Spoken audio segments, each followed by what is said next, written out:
And mic check, mic check. Just do a quick mic check, make sure that we could be heard. So let me just do it myself. Yeah. Okay, let's go each one teach one. Okay, I don't see this thing popping up here. Let's go again.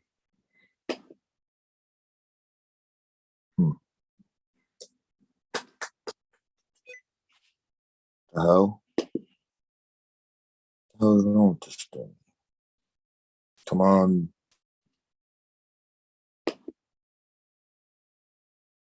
Okay, your channel.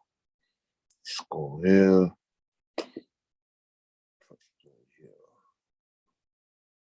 See what goes on. All right. Today's build is going to be on the national black. Okay, I can hear it. So that means I'm good. So today's build is going to be on the national black independent political party. So today we're going to do this little black history thing, or this build on the national black independent political party. So I'm choosing to talk today about blacks and politics and how we utilize the two-party system, what we got out of it, how we used it, and how we continue to struggle with this great dilemma that we have. But a lot of people probably never heard of this political party because it's not talked about. So today we're going to talk about that. But before we do that, we're going to look at the background or the backdrop of it.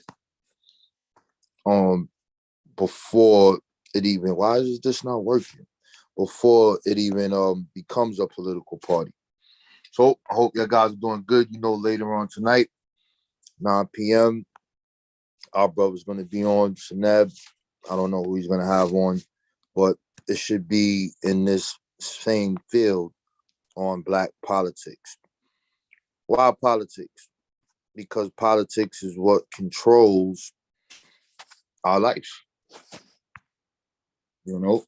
And I think it's important that we look at it and go through it so that we could see what we could gain from it and move forward. 9 p.m. Our brother's going to be on, Seneb.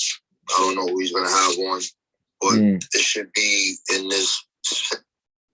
All right. Because politics is what controls. All right. So I see we on. Okay. You know? So the black, oops, it might have cut out. Yeah, it did. Put it back on. My bad, y'all. Work with me. I have a technical difficulty. And I'm going to fix that right about now. So let's get back to the drive.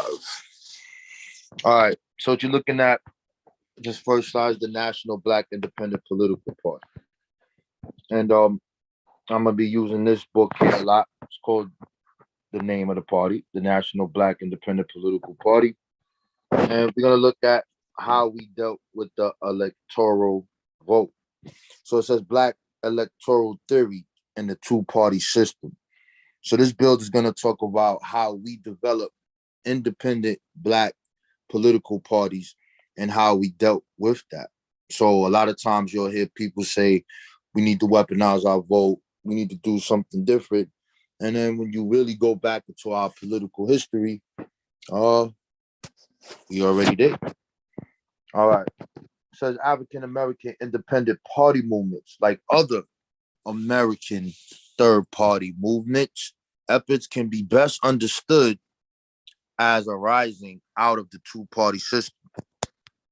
That basically means that people agree that there's something not right, there's something wrong, and those Europeans did that. And when we got the chance to vote, we did the same thing.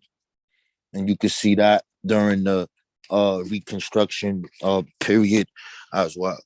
Hold on, I'm trying to plug this in, man. I'm sorry about that. Give me 1 second here, because I don't want that. All right, there it is.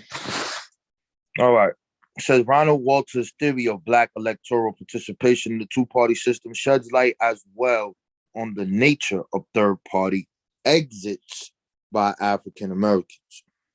Walters had identified two broad strategies that characterize the nature of African American participation in party politics. The first of these strategies is called dependent leverage, that refers to the paternal relationship between the Republican Party and Black political elites after the end of Reconstruction. Despite the Republicans' retreat from the support of Black policy interests, the African American remained loyal largely because of access to party patronage and the lack of a viable alternative. There simply was nowhere else to go. So you will see that a lot of us dealt with the Liberty Party, and that was because these people were fighting against slavery, and we felt like to get our voices heard, this would be the best party to roll with. Those would be your Republicans. Here are the political strategies. One is called, you'll see, the alternative strategy.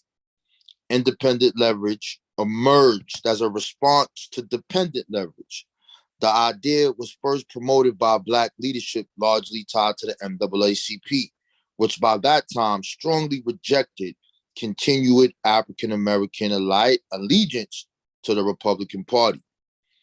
Arguing that an effective Black vote would be independent of either party's control, these leaders suggested a balance of power strategy. Ralph Bunche expressed the thinking of this group when he asserted that the Negro vote assumes its greatest importance when it is voted as a single block and is able to hold the balance of power between opposing factions or parties. So that's something that you will hear a lot of people talking about today. A lot, you'll hear ADOS talking about that, and they'll talk about withhold your vote and these things, and they'll tell you that, you know, these things never were done. We never did that. Now's the time. All right. Expressing his dismay over the continued disenfranchisement and the disinterest of the two major parties, NAACP founder W.E.B. Du Bois in 1916 advocated a Black political party. The situation is this: at the present, the Democratic Party can maintain its ascendancy only with the help of the Solid South. The Solid South is built on the hate, and the fear of Negroes. The Republican Party is the party of wealth and big business. That we look at it. Hold up. I don't know why that did that. Of big business. And as such is the natural enemy of the humble working people who compose the mass of Negroes. The only effective method in the future is to organize in every congressional district a Negro party to endorse those candidates whose promises or past performances give greatest hope for remedying the wrong done the Negroes. So at this point, Mr. Du Bois sees that both of these parties have betrayed people, and that we need to have our own independent political party. And what he does is he's looking at the history of Reconstruction, which we're going to go look at here, and how we actually did this specific strategy that he is speaking upon. So now we're looking at post-Reconstruction. African Americans have been attempting to develop an effective party strategy since the post-Reconstruction retreat from support of civil rights issues on the part of the Republican Party. So you'll see a point in the Reconstruction era. You'll see the Klan that's formed in 1866. And then you'll see these Republicans who were for the Black cause begin to pull back for a specific reason. And that reasoning is the mass majority of Europeans do not like it. So you heard in the slide before, they said they feared the Negro. You heard us talk about Negro domination. What did that mean? That means Negroes controlling specific things that they did not like. And they wanted to reinstitute a new law, a new rule, or old rule where it would be white supremacy. So here it says the search for a new strategy produced at least 3 types of independent party efforts. Let's move here. The first of these was an intra-party response to those Southern white Republicans who were forming separate all-white party organizations. Blacks, in response to racial purge, began to form a parallel party known as the Black and Tan Republicans. So these lily white people, they and black people, well, first the black people were getting murdered and killed for voting. So when you think about all across the South, when you're saying voting really doesn't do nothing, you're looking at a time frame where you have this scientific racism is up and running. You have these people running everything, and they're killing black people for voting. And then they put pressure on white people and told them, if you keep supporting them, we're going to get at you. And they did that. So what they did is they reneged their support for the Negro and followed the suit of their ancestors and their present people's way of how they see things. Here it says Wayne Walton categorized this form of separate sub-party structure as satellite black political organizations. Texas and Louisiana were the only states where the black and tans competed in state elections on a regular basis. In the other non-Southern states, they limited their activity to national politics. Hence, nearly every 4 years, the Credentials Committee of the Republican National Convention had to decide a seating challenging arising from South Carolina, a lily white Republican group, and a black tan Republican group. Whichever group got seated and recognized received the patronage for the state for the next 4 years, thereby enriching whoever headed the particular faction. The black and tans were often successful in these contests. The Mississippi black and tans gained full control over a state party in 1924 and maintained this control through 1956. So here you see this first strategy, which is an inter-party, meaning that they are Republicans still because they have these specific ideas, but they make a satellite or a sub-party within the party. And you can see a picture there. Next would be the independent party. A second response involved independent third-party exits, such as the National Liberty Party. That party was founded by Edward Taylor, and he was the first Black American to run for president. Taylor and other independent-minded African Americans in 1904 joined the first national political party created exclusively for and by Blacks, the National Liberty Party. So they became disheartened with the Democratic Party as well as the Republican Party, and they didn't like the method that you see above, which is that intra-party, and they decided to make their own party. So this man here, Mr. Edward Taylor, in 1904, it's kind of funny that he runs for president. I don't know why he would do that, but he's looking sharp, and he did so. Now, it says the party met at the National Convention in St. Louis, Missouri in 1904 with delegates from 36 states. When the party's candidate for president ended up in jail, the LLP Executive Committee approached Taylor, asking him to be the party's candidate. Hold on. When Taylor's campaign attracted little attention, the party's platform had a national agenda: universal suffrage, regardless of race, federal protection of rights of all citizens, federal anti-lynching laws, additional Black regiments in the U.S. Army, federal pensions for all former slaves, government ownership and control of all public carriers to ensure equal accommodation for all citizens, and home rule for the District of Columbia. So that would be our first Black political party that doesn't have anything to do with white people or Black people. And you can see one of the platforms he was running under was reparations. The next third party is called the Negro American Political League. That's 1908. In 1908, Monroe William Trotter, the African-American activists from Boston formed the political party. Charter's group, the Negro American Political League, was virtually all black. A complex of motives lay behind its insistence that his group at least must be led by black people. On a tactical level, he knew that whites in any racial group would have a moderating function. And he did not want to waste his time arguing for radical approaches with men from the other side of the color line. On a philosophical level, he thought it only proper that blacks should lead and finance a movement for their own freedom.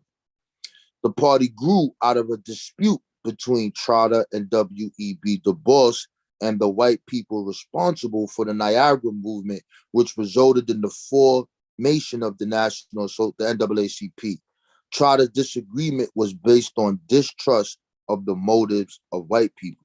So you have this black man who makes this organization. You can see the flyer here at the right promoting his political party. But not only do you see us agitated with the European two-party structure, which made us exit this Republican Party, but now you see this argument between black people, and his response was he didn't like the money coming from the white people to the NAACP, and he didn't trust it. So they formed their party based off that idea. The next political party here at the bottom, you'll see is called the Lincoln Independent Party. The Lincoln Independent Party was formed in 1921 by a group of young African-American male leaders in Kentucky. Their aim was to influence support away from the Republican Party. Neither the Republican nor Democratic Party was working in favor of equality for African Americans. Yet, the formation of the LIP was seen as an affront and caused a break between Louisville's older African American leaders and the younger leaders. African Americans had been loyal to the Republican Party since the end of slavery. LIP created the fear that prominent whites would cease donating money to African causes due to the perceived change in political allegiance. The younger leaders such as Wills Cole, who you see in the picture here at the right, and William Worley were less dependent on whites and were therefore the most outspoken among the new leaders. At the same time, the old leaders gained support from the new comrades such as George Clement and James Bond. The development of LIP brought forth new and older leaders who began making stronger demands of the established political parties, resulting in African Americans making better headway in the political arena. So you see this was formed in 1921. You see they said that neither Republican nor Democrat were working in the favor of the equality of African Americans. You see 1898, which is that Black Wall Street that was in Wilmington, North Carolina. And you see what happens. And then you see the birth of this so-called white supremacist political party. You see the birth of the white man's Declaration of Independence. And you see his fight against what? Negro rule, right? So they leave this Republican Party because they don't want to advocate for civil rights, but they advocate for business. Then you see the Democratic Party who comes on the scene and they're saying, we want to institute white rule. We need our stuff back. So this is quite a dilemma you have. So let's look more into this Lincoln Independent Party. The leadership of the Lincoln Independent Party challenged the accommodationist local black leadership as well as white Republicans. While better educated than the traditional elite, these new leaders were self-made men, descendants of slaves, unlike the older leadership, which tended to be from the lighter-skinned free black families. Supported and influenced by W.E.B. Du Bois, the LIP leadership consisted of the NAACP members who rejected the ideas of Booker T. Washington. While the LIP was not an electoral success, it did manage in the short term to exact greater responsiveness from the Republicans. In the longer run, however, it served to trigger a local realignment as first a few, and then in the hundreds of blacks started deserting the Republican Party. So again, you saw up here where our brother William Trotter had made his organization disheartened by both of those parties, but he's also having an ideological difference with W.E.B. Du Bois because he's getting money from white people. Now, Du Bois influences this specific party here, and they are against who? The Republican Party as well as this Democratic Party, but they have a different agenda. Interesting how these two ideologies exist amongst black people while we are trying to free our people and fight white people at the same time. Kind of sounds like the conscious community, kind of sounds like all of these debates you begin to have of what should you call yourself, how do we get reparations, this is the way, maybe if we call ourselves freedmen, maybe if we do this we'll get it, maybe if we'll do that we'll get it, and we wind up fighting and arguing amongst each other. But let's keep moving. The next strategy is called the balance of power voting strategy. The third attempt at independent livers began as a balance of power voting strategy, but ended with nearly total African American integration into the Democratic Party. This strategy, importance of the black vote, you can see in 1948, was enhanced by third-party defections. So now you see us leaving this third parties or independent parties from both the right wing and the left wing. The Americans of Democratic Action, ADA, and Northern Big City Party bases, concerned about the potential loss of black votes to the Progressive Party, pressured a reluctant Harry Truman to adopt a supportive position on civil rights. This in turn encouraged the departure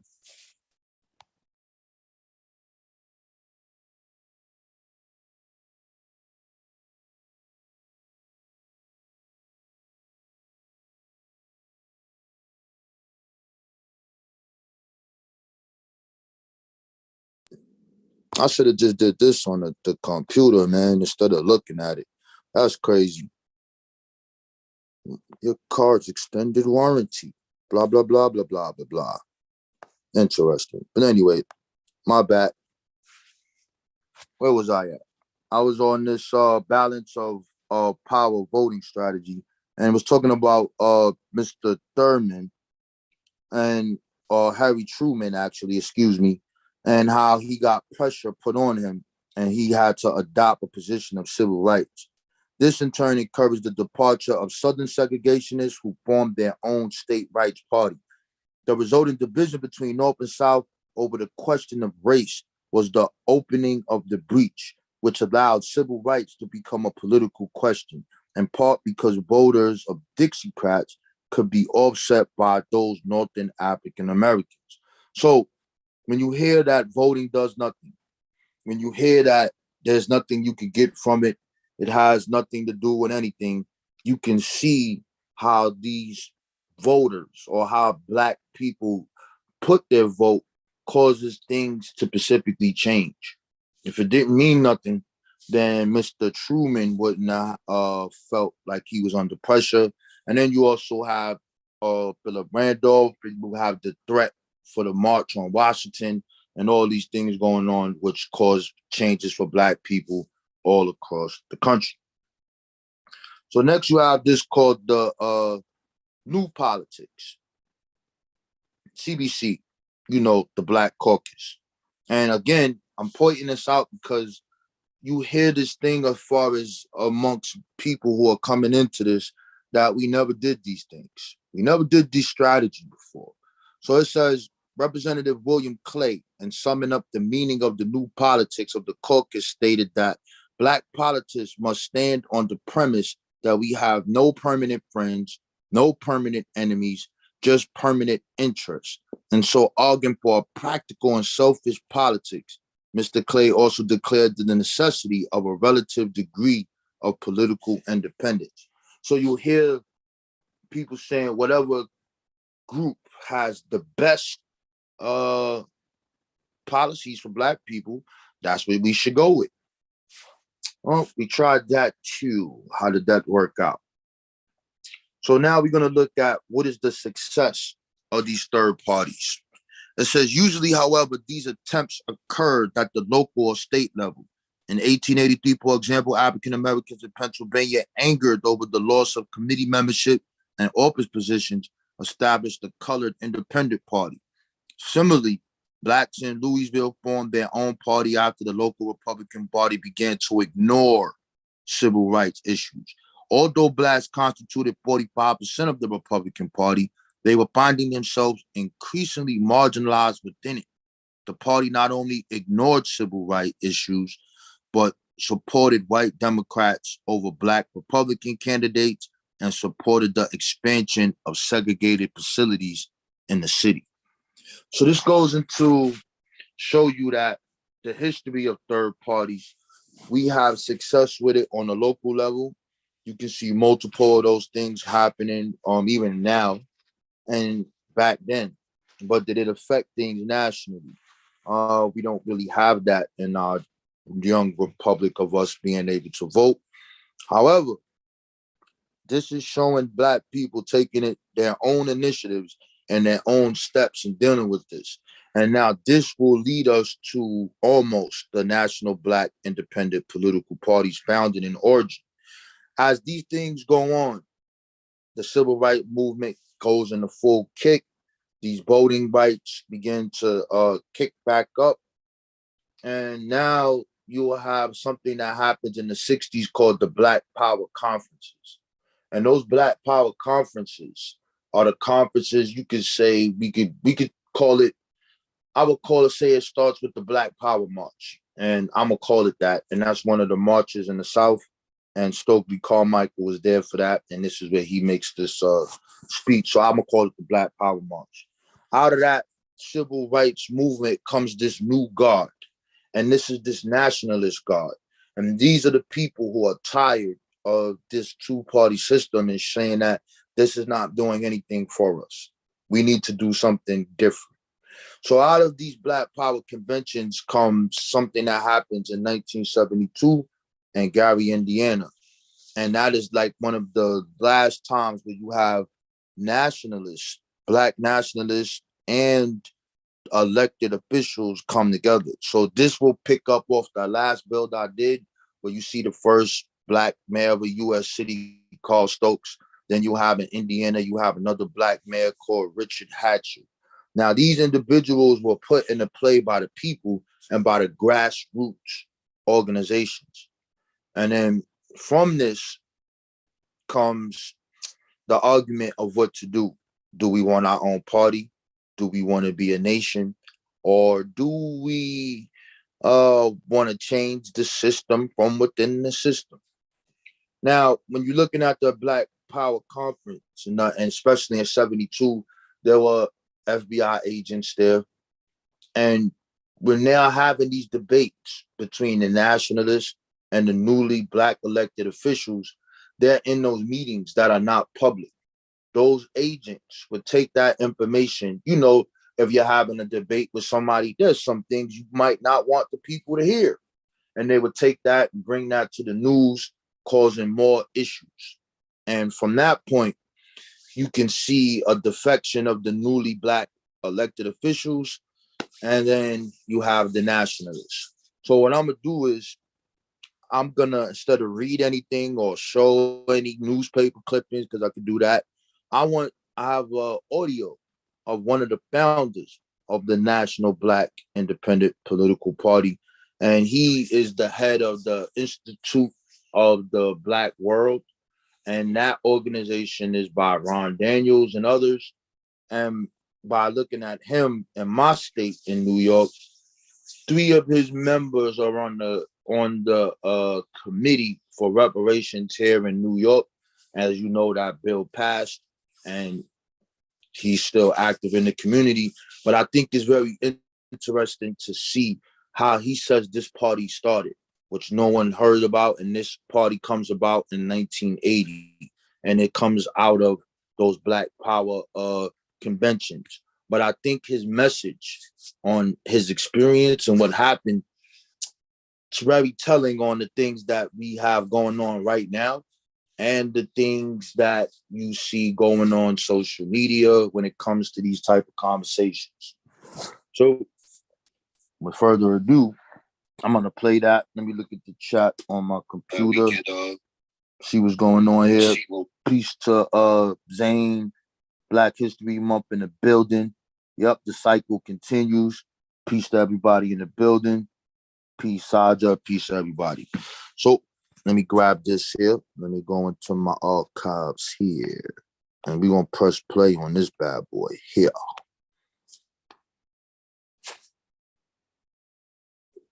So this is his radio podcast. This is called The Vantage Point, Reflections on the National Black Independent Political Party. And it's a tribute to Kabil Tahari, who passed away.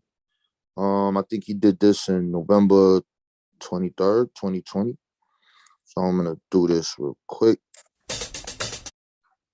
I mean, the NACP and some of those organizations, that was not this up a little go more. Back into our place, send us back to the plantation. They were not in favor. He was a presumption that begins there. So within the last 6 months, sent me quality of education for Black children. That was ever on his mind. How to serve the children, the children, the children, the community. That was always foremost in his mind. Well, community leaders and politicians of both political parties, Republicans and Democrats, and as well as community leaders, are praising Kabili Tahari for his uncompromising dedication to racial and social justice. I know at one point he was even contemplating running for mayor of Jersey City. He kind of reached out to me to talk about it and so forth. And, you know, we weren't often in each other's company, but he would come over to the forums at the House of the Lord Church every now and then and speak and be a part of, because he had friends, you know, all across this region and across the country. So he will be dearly, dearly, dearly missed. But again, fierce, uncompromising, tireless, relentless, all of these things speak to Kabili Tahari. He has now joined the ancestors where he can be called on to support righteous causes. We know Kabili can be called on to come into our presence to deal with righteous causes. So we say, long live the spirit of comrade brother Kabili Tahari. Well, I now want to turn to a discussion of the National Black Independent Political Party. And I said before, we'll have an opportunity for people to share their perspectives, hopefully, at the end of the program. We are actually sharing this in hopes that, at some point through IBW, people will have an opportunity to talk about it, to share their perspectives. And so I say from the beginning, these reflections on the National Black Independent Political Party are imperfect because they're my reflections. And, I have fading memory in the passage of time. And I really had little time to review the documents. In fact, I'm really profoundly thankful to Carlotta Scott, former aide to Congressman Ronald B. Dellums, who within the last 6 months sent me some documents where I'm going to quote today. And I'm glad she did, because there are names and places that I would have just not remembered.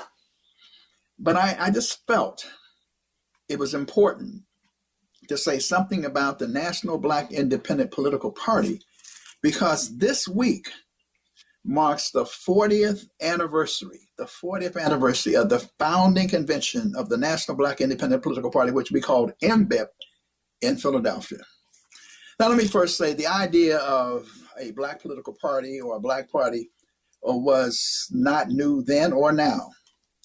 Black people have always faced in this country choices between which way to go, which party to support, which mainstream party. And we've also always faced the same dilemma, a choice between mainstream parties that do not fully represent our interests. And so we look at the Republican Party and its betrayal of Black people after having been a staunch supporter during Reconstruction.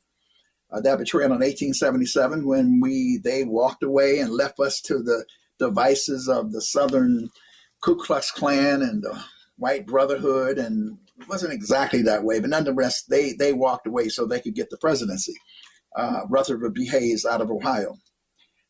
Or the Democrat, and of course that meant, if you look at the Democratic Party is the party that in fact was eager to disenfranchise Black folk and to put us, quote, back into our place, send us back to the plantation.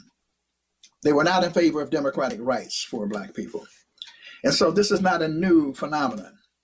But in the era of the 60s and the 70s and the 80s, particularly the 70s and the 80s, it was the time for the eruption of Black consciousness. Black consciousness, Black power, and Black nationalism was very much in the air.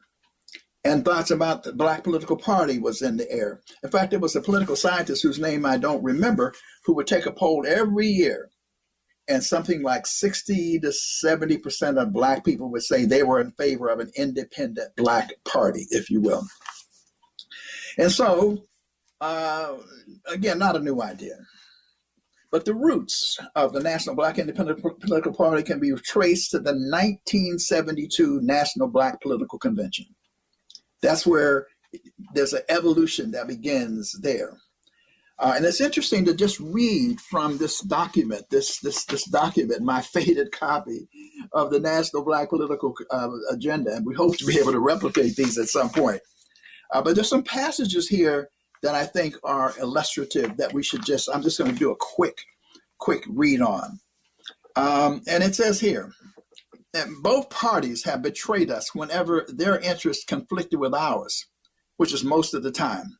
And whatever our forces were unorganized, dependent, quiescent, and compliant. Then I flip over to the next page, and it's a section that says, we are the vanguard. And so they say the challenge thrown to us here at Gary. It is the challenge to consolidate and organize our own Black role as the vanguard and the struggle for a new society.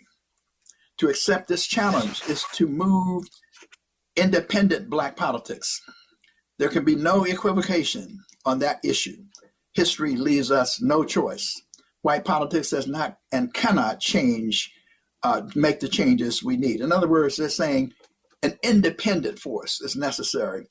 Even in Gary, in the declaration that was issued, the preamble to the National Black Political Agenda.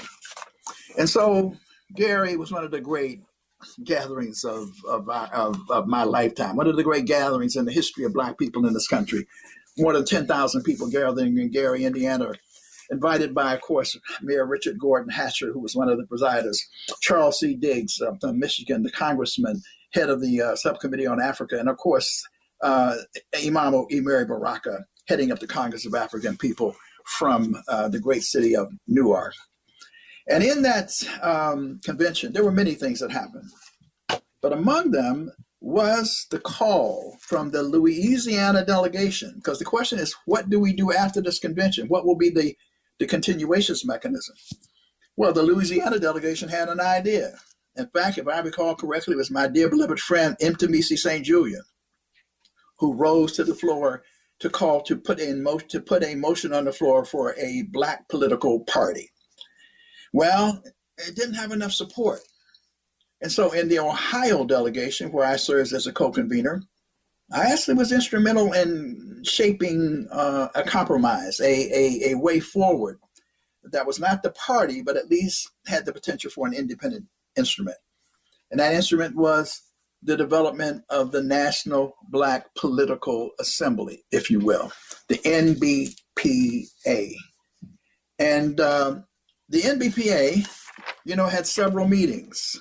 We can't go through the whole history of the National Black Political Assembly. It had a convention in Little Rock, Arkansas in 1974, and eventually in Cincinnati, which I'll talk about in a minute, in 1976. There was a gradual defection of elected officials from the National Black Independent Political Party, primarily because the nationalists and Pan-Africanists, the sentiment, the radical sentiment of the time was ahead of where many of the traditional organizations and many Black elected officials were. And in fact, almost all of the Black elected officials were in the Democratic Party. So the idea of being in an independent party was kind of like, how do we do that? But also there were two resolutions, a resolution calling for a Palestinian state and a resolution which also called for community control of education, which they couldn't, not a lot of people couldn't deal with that. I mean, the NAACP and some of those organizations, that was not what they were looking for. And so, and then, Black elected officials at that time, felt that they were the real political leaders. There was no space for these activists, political folk. And so there was a tension around that. But some stayed for quite a while. But the bottom line is, eventually, there was a gradual leaving, defection of folks, elected officials, some of whom stayed on to the very end. But by 1975, in a meeting held in New York City, there was a call for something called the 76 Strategy. The 76 Strategy called for an independent candidate for president of the United States, again, reflecting that sentiment for independence. There were several people, Richard Hatcher, Dick Gregory, John Conyers, and Ronald V. Dellums were among those persons who we thought might be willing to run as an independent candidate for president of the United States. Julian Bond was another one. In fact, Julian Bond said he was ready to do it. Actually backed out. At the end of the day, to make a long story short, in a convention in Cincinnati in 1976, it was a nominating convention, full-fledged. But Congressman Ronald V. Dellums, who really wanted to create an alternative. In fact, in 1974, Little Rock, he had said, we need to pose the vital alternative. He was really dissatisfied with the direction of the Democratic Party and so forth, and wanted to pose a different kind of direction. But he was advised that if he took this step, he would really be destroying any opportunity to be effective within the Democratic Party. White guys may be able to do that. And I say guys because at that point it was like predominantly and unfortunately men in the Democratic Party and the parties in general. He said if a white man ran, they would forgive him, but they would never forgive Dellums, which proved to be correct because he later came on to be the chairman of the House Armed Services Committee and did some incredible work. Brilliant brother. The conscience of the Congress, the Honorable Ronald V. Dellums, who later on went on to help lead the struggle to divest, have the congressional resolution to divest U.S. assets in South Africa. So Dellums told us this was not my moment. Broke our hearts. So the question was, where do we go from here? 1976, and the NBPA continued for a while, and we kept going on and trying to find a way to survive. But it became clear by 1980 that we needed to change directions. And so in 1980, it was the final Black Political Convention in New Orleans, and it was convened to coincide with the birthday of the Honorable Marcus Mosiah Garvey. And in that convention, the debate was to continue the NBPA, or to form a party. I remember that the Louisiana delegation, who ironically had called for the party in 1972, because of Father A.J. McKnight, really, really excellent brother, had some concerns about how it might affect some of the work he was doing. And he really was an honorable man, really tremendous. The founder of Economic Development Project, I forget the name of it offhand, but did some incredible work.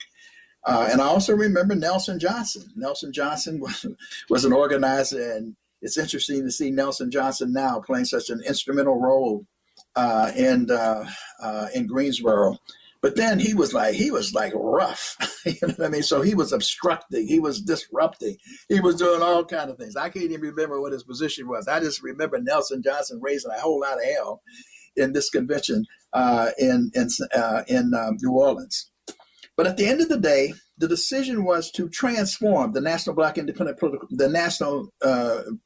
Assembly, the NBIPP, to an independent party, and to convene in Philadelphia for a founding convention within 90 days. And that 90 days brought it up to the week before Thanksgiving in 1980. It's interesting to note that Ben Chavis of the Wilmington 10, they've been battling for years and years and years to get him emancipated. He had been emancipated. And so he put forth the resolution, one that I actually drafted, to call for the party. We wanted to give him the honor of calling for a Black independent political party. Why Philadelphia, for example? Because Philadelphia was a strong chapter, at least the eastern section of Pennsylvania and Philadelphia, strong supporter of the National Black Political Assembly, under the leadership of a person they always called my twin, Thad Mathis. I mean, an incredible brother. Thad Mathis probably may have been the president of the local chapter of the National Association of Black Social Workers, certainly was widely respected at the national level. I mean, he is just one of the most principled and able, brilliant thinkers that I've ever met. And so Thad Mathis was there. And there was a history in the city of Philadelphia of convening these Black agenda conferences. I mean, there had been some, even back to a former president of the NAACP, whose name I'm blanking on, had years ago talked about creating independent structures.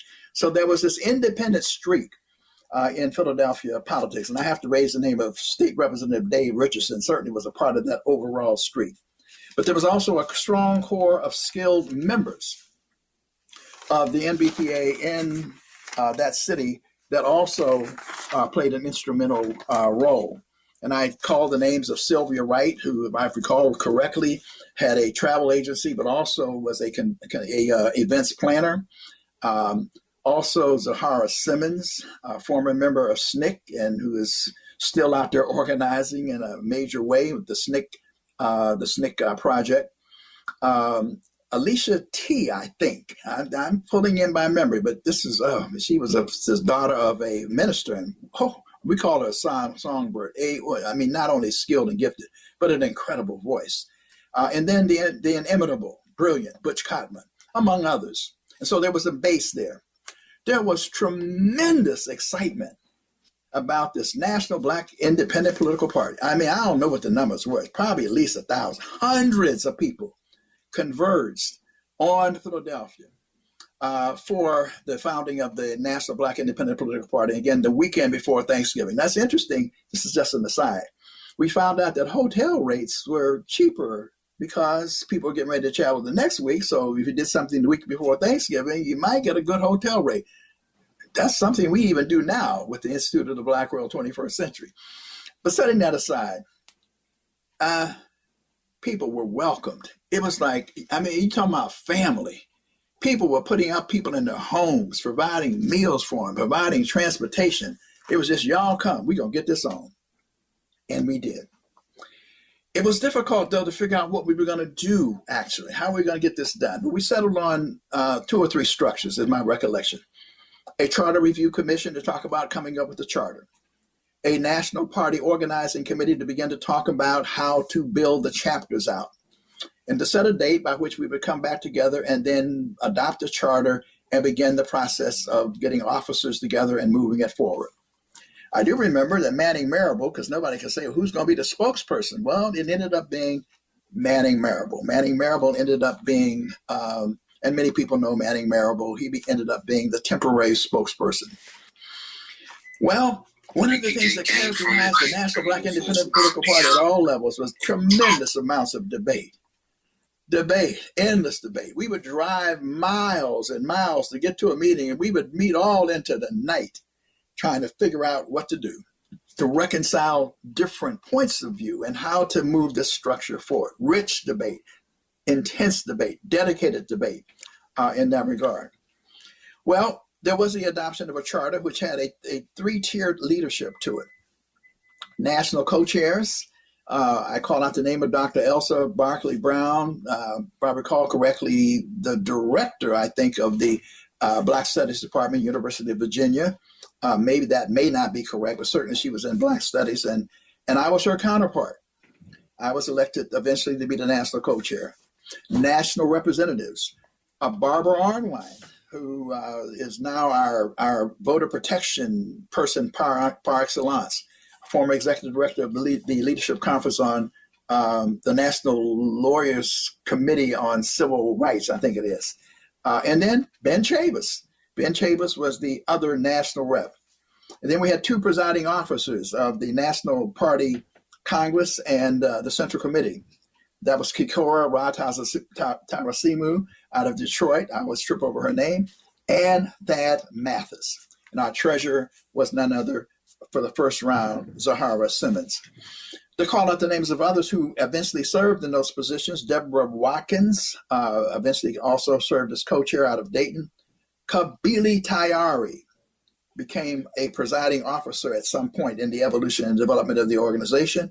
And Kathy Fluellen, another incredible, brilliant, able mind, became a presiding officer, and a smooth brother accountant out of, I think it was Raleigh, North Carolina, Bob Wells, became the treasurer.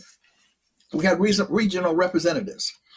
Out of the Northeast was Gail Austin out of Pittsburgh, Muntu Matsamela out of New York. The Atlantic region, Mary Benz from Maryland, Damu Smith, y'all know Damu, out of Washington, D.C. Deep South, Lawrence Smith and Ronald Ivey. Midwest was Malele Yasube, I think out of Chicago, Dean Lovelace, dear friend out of Dayton. And the far west was Mel Mason, I think from a city called Seaside, if I recall correctly. As I said before, there was great enthusiasm at the launch of the party. People came out, I mean, there were just people coming out of the woodwork for this national Black independent political party. Tremendous enthusiasm. But there were also issues that we had to discuss and became a part of the challenges that we faced. And those challenges had to do with ideology. They had to do with what would be the nature of this organization. Would it be a mass party or would it be a vanguard party? The other issue in terms of programmatic work, would it be an electoral formation primarily or would it be a non-electoral formation? In fact, it was interesting in 1984, we could not agree to even support the campaign of the Reverend Jesse Lewis Jackson as he launched this electrifying crusade for President of the United States. That was a major issue. But there were other issues as well. And let me just say, at the early meetings, there was such enthusiasm, but as people debated, as different people came with these sharp ideological discussions, a lot of ordinary people said, well, I don't know what all this is about. When y'all decide what it is, let me know. Because people were just having sharp differences in these different cities across the country. So Washington, D.C., where, folks gathered, there may have been 300 or 400 people at the first meeting. By the time we kept going and on, it was maybe down to 30 or 40 true believers who were still fighting over what will the National Black Independent Political Party be, vanguard, mass base. Can we get into elections or not? What can be our programmatic thrust? All of these things became important issues which we were confronted with. The other issue, which became, I think, probably the overriding issue, was the issue of what we called divided loyalties. Divided loyalties and the party within the party contradiction. This was particularly true with the Socialist Workers' Party, which was once a major force as a third party in American politics, to their credit. A Socialist Party, to be sure, which had, I'm not saying that pejoratively, predominantly white, but we found ourselves in the National Black Independent Political Party confronted with a scenario where people were bringing their own ideological perspectives, even from predominantly white formations inside NBIPP, trying to make NBIPP an appendage of their thing.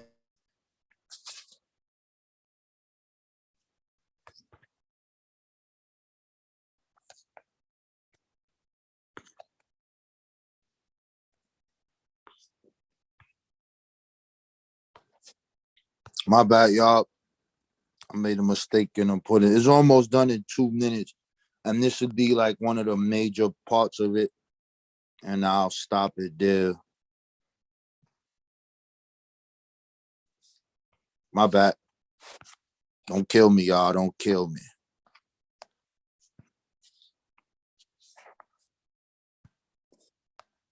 Yeah, so this would be like one of his analysis on the party and then we'll close it out. SWP was a really, really difficult culprit. So I'm just going to read you part of, again, a document that was sent to me, which was, I had almost forgot some of this. So it talks about what were some of these issues. It says this relatively modest measure, this is skipping over something because there had been a time when we said, okay, you can't be an officer of another organization and be an officer of NBIPP. That was one way of trying to control and curtail this issue. So it said this relatively modest measure on the crucial issue of divided loyalties issues proved to be inadequate in the face of continued and mounting transgressions and violations of NBIPP. It's NBIPP's organization and political integrity by SWP cadre operating as members of NBIPP. Over the course of NBIPP's brief history, clear SWP violations of NBIPP's self-determination and political integrity have included but not been limited to the printing of NBIPP charters without consultation or permission from NBIPP, the printing and circulation of flyers on several occasions, which were misleading or directly implied NBIPP endorsement of SWP's campaign. And it pointed out this was happening in a couple of cities, which I'll not mention. SWP cadre utilizing NBIPP's local units as SWP fronts and are gaining substantial hegemony over a number of NBIPP locals. Then it goes on to say, refusal to accept criticism and positively act to cease and desist in the violations after repeatedly being warned by the Central Committee and meetings between the representatives of the leadership of NBIPP and SWP in June of 1982. The drive for hegemony and domination of SWP cadre grew to be of particular concern as conflicts and disruptions at both the national level resulted in loss of membership. As I said before, members started dropping out. After more than 3 years of party building experience in general and the perplexing problems of divided loyalties most acutely manifested by the arrogant and destructive behavior of SWP, the Central Committee of NBIPP felt compelled to act. The SWP was expelled from, finally, the National Black Independent Political Party. But I cite that because that was very debilitating. We might have been able to overcome some of these other issues, but that resulted in a paralysis, which was very, very, very deep. That notwithstanding, the National Black Independent Political Party, I think, had some achievements and some accomplishments, and more than I can cite in this short little reflections. One was the principle of gender balance and equity, and the education of brothers, and the zero tolerance for sexism and chauvinism. And I'm telling you, you've often heard me, and some of the folks know, I tell people all the time, I was one of the persons who was mentored with tough love, and I do mean love, but it was tough, about this issue of gender balance and equity. That's why you saw code.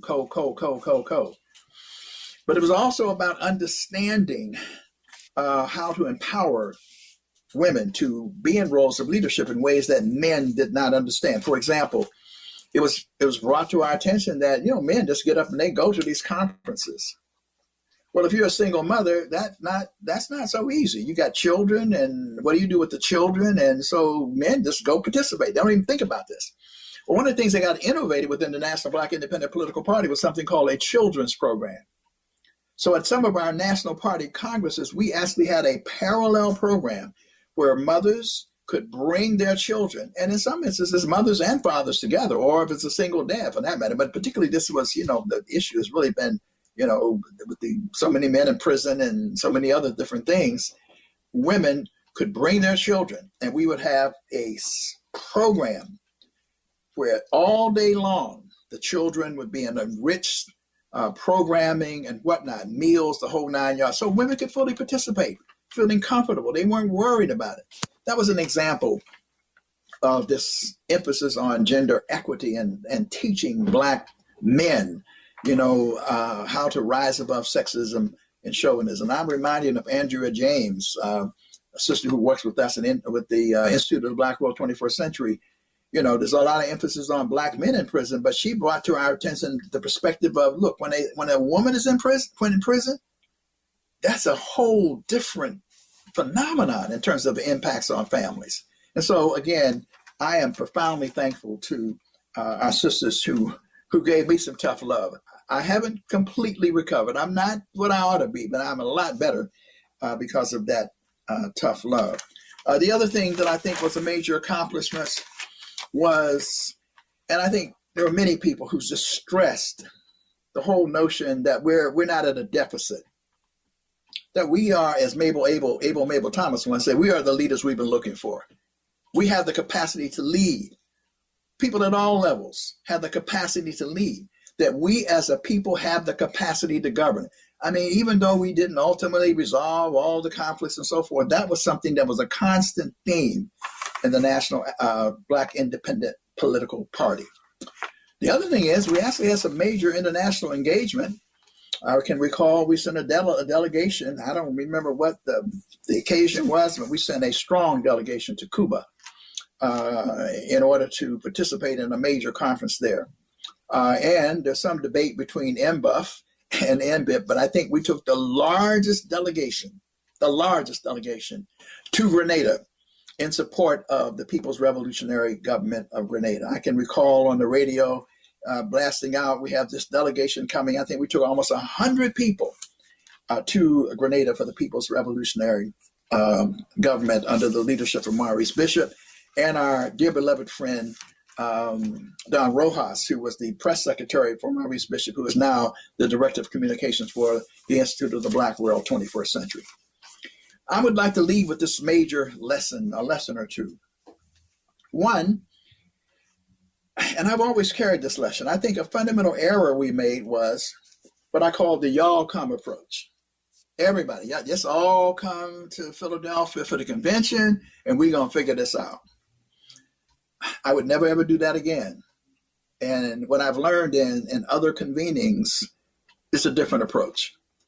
First, you need to get like-minded people together, because that's difficult, who are relatively on the same page and have the same vision and the same mission. Create the principles of unity out of that and the platform, and then ask everybody who agrees with that to come. And if you don't agree, go create something that's reflective of your view. Because otherwise what happens is you spend endless time fighting over what is the nature of the principles of unity or the platform. And what will the program be? Because if your principles of unity and if you can't agree on that, then you can't agree on program. So there was a paralysis around that. And I think the lesson is it doesn't have to be that way. And that's the lesson I've learned in any gathering that I've been involved in or I helped to convene. We laid out the principles first and then say, y'all come. And then for those who don't agree, that's fine. Go organize your own piece. And let's see which one. Take it to the people, take it to the masses, let the masses decide. But we end up crippling each other, over, making sure that it's our view, raising war by resolution, making sure that every word is correct. And that really means that people aren't interested in that because you're not touching, as Gobral would say, the ideas are not resonating in terms of the lives of the people. So I think these are some critical lessons. They're just my reflections. I'm sure that there were others who hopefully at some point will actually be able to gather some folks and hear all kinds of views. But the National Black Independent Political Party was just too important in the role that I sort of played in it, not to just take my radio show and to talk about it today, because again, there are people who have no clue that a National Black Independent Political Party ever existed. Hopefully we can correct that in the near future by gathering some of the veterans who are still around and can, do a symposium, a webinar or something, have it recorded. There is a student, a former colleague who wrote a book using my records, and I didn't write a book, he wrote a book. And there are other books that were likely written as well. So those are my thoughts about the national. All right, so I wanted to stop right there. So I could have, used the book that you see there and just posted it and just, talked about it. But I'd rather you heard the voice of an individual who was a major organizer of that said organization. For those who just joined, the builders, the Independent National Black Political Party. And in the beginning of the bill, that kind of set the framework down as far as like what is African Americans experience in parties of Republicans, Democrats, and then making their own parties. So earlier I described that we did all the above. We were Republicans, we were Democrats, and then we made our own independent parties. And then I showed that first independent party happening in 1904. And then I go to 1921, etc., coming down the line. And you can see that they all have this concept that the Republicans nor the Democrat political party is actually for us as a people. So they decided to react and make their own. It's described three strategies. One strategy would be this intra party, meaning that it's like a satellite inside of the party. So you'll have these lily whites that formed when the Klan came around and put pressure on them, and then also killed multiple black people for voting. And you have the black and tans, which are black people who decided to do that. And they got some things accomplished because they was winning locally. Keywords here is locally in Mississippi all the way until 1925. And then you have the third party, and that first is the National Liberty Party, and that was done by black people. And then you have another one in 1908 that comes into play by William Trotter. And that right there is dealing with the ideological differences that they not only have with white people, but also with black people. Because when William Trotter made his organization, it was to go against W.D. Du Bois, and he didn't like the fact that they were getting money from Europeans. And because you were getting money from Europeans, he viewed it as you being under their control. And that didn't look too good for him. And that brother name is Willis Cole. The next party will be the Lincoln Independent Party. That's in Kentucky. And this is influenced by W.E.B. Du Bois. And again, you have the black philosophical, the black people going against each other's political ideology. And they didn't agree with the leadership of Booker T. Washington as far as the accommodationists, etc. And they didn't trust in Republicans nor Democrats. Then you have the balance of power strategy. And that's where you basically are saying that we're not Republican, we're not Democrat, we're going to use our vote as a block strategically, and whatever party has the best thing, this is what we will go with. And then later you'll see us leaving these third parties and moving into the Democratic Party. And that will happen after the New Deal. And, when that happens, the Great Depression happens. But these Europeans who are also the Democrats, just years before that, they made their white nationalist party or white supremacist party. They wanted to wage war against black people being in control of offices, and they made their white Declaration of Independence. And then you saw what happens in William, North Carolina, and you see the Black Wall Street crumble. So it's always this choice of the lesser evil. You can go with us, those Republicans that were originally rocking with us to get rid of slavery. And then when the majority of white people wasn't feeling that, they attacked them, killed their teachers, and all these things of that nature. Then they say, Negro, you're on your own. And when this happens, other things happen after Reconstruction. Whereas you fought for the Union, you were able to have guns. They started to pass these laws where it made it illegal for you to have guns. So what is the consequence of that? The Klan knows that you don't have guns. So they began to harass you. They began to kill your mothers, women, and children.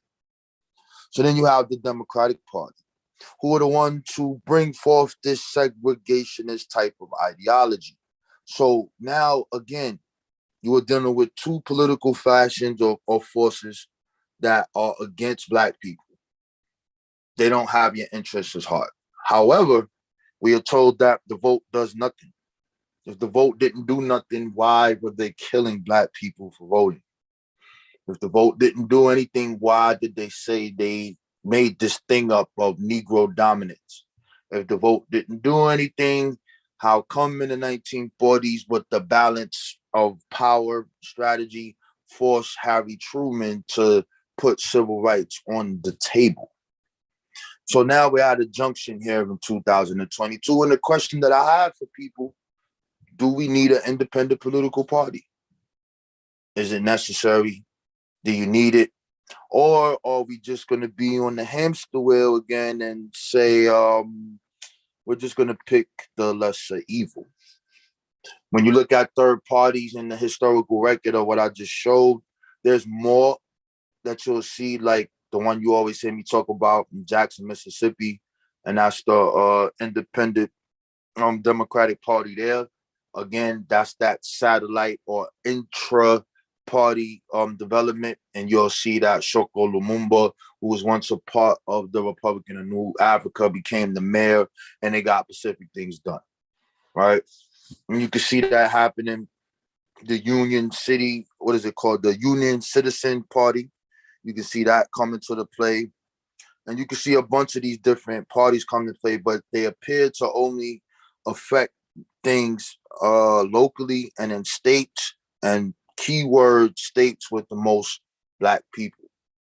So I wanted to bring this to the stage as far as dealing with politics. And we're in Black History Month.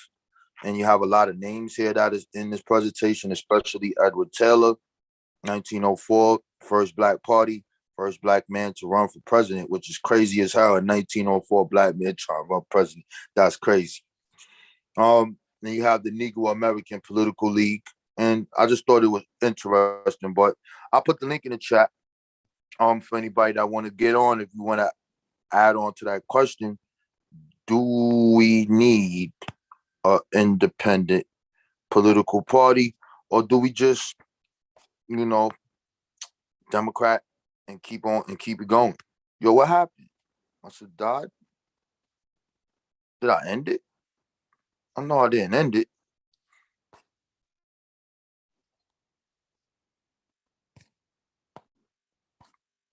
Did I end this live? That's weird. Yeah, Tiffany said, peace, we need one. Peace. Free Soil Party up. That was something that we attached to for a specific moment in time. And that's the beginning of us dealing with our vote and all those things of that nature. Yeah. So I put the link in for anybody who wants to come on. If not, let me see. Who's this? I don't know what that is. Yep, meet where we agree. So lastly, when you look at the end of the build with the brother Ron Daniels, he said some critical things. And he talked about what he viewed as successors of this party, but he said something that is real critical. And he said that when we tend to build things, we'll just have the momentum. Everybody is with it. Got all the Black people together. And once the Black people were together, people started coming with their independent ideologies. And they were debating,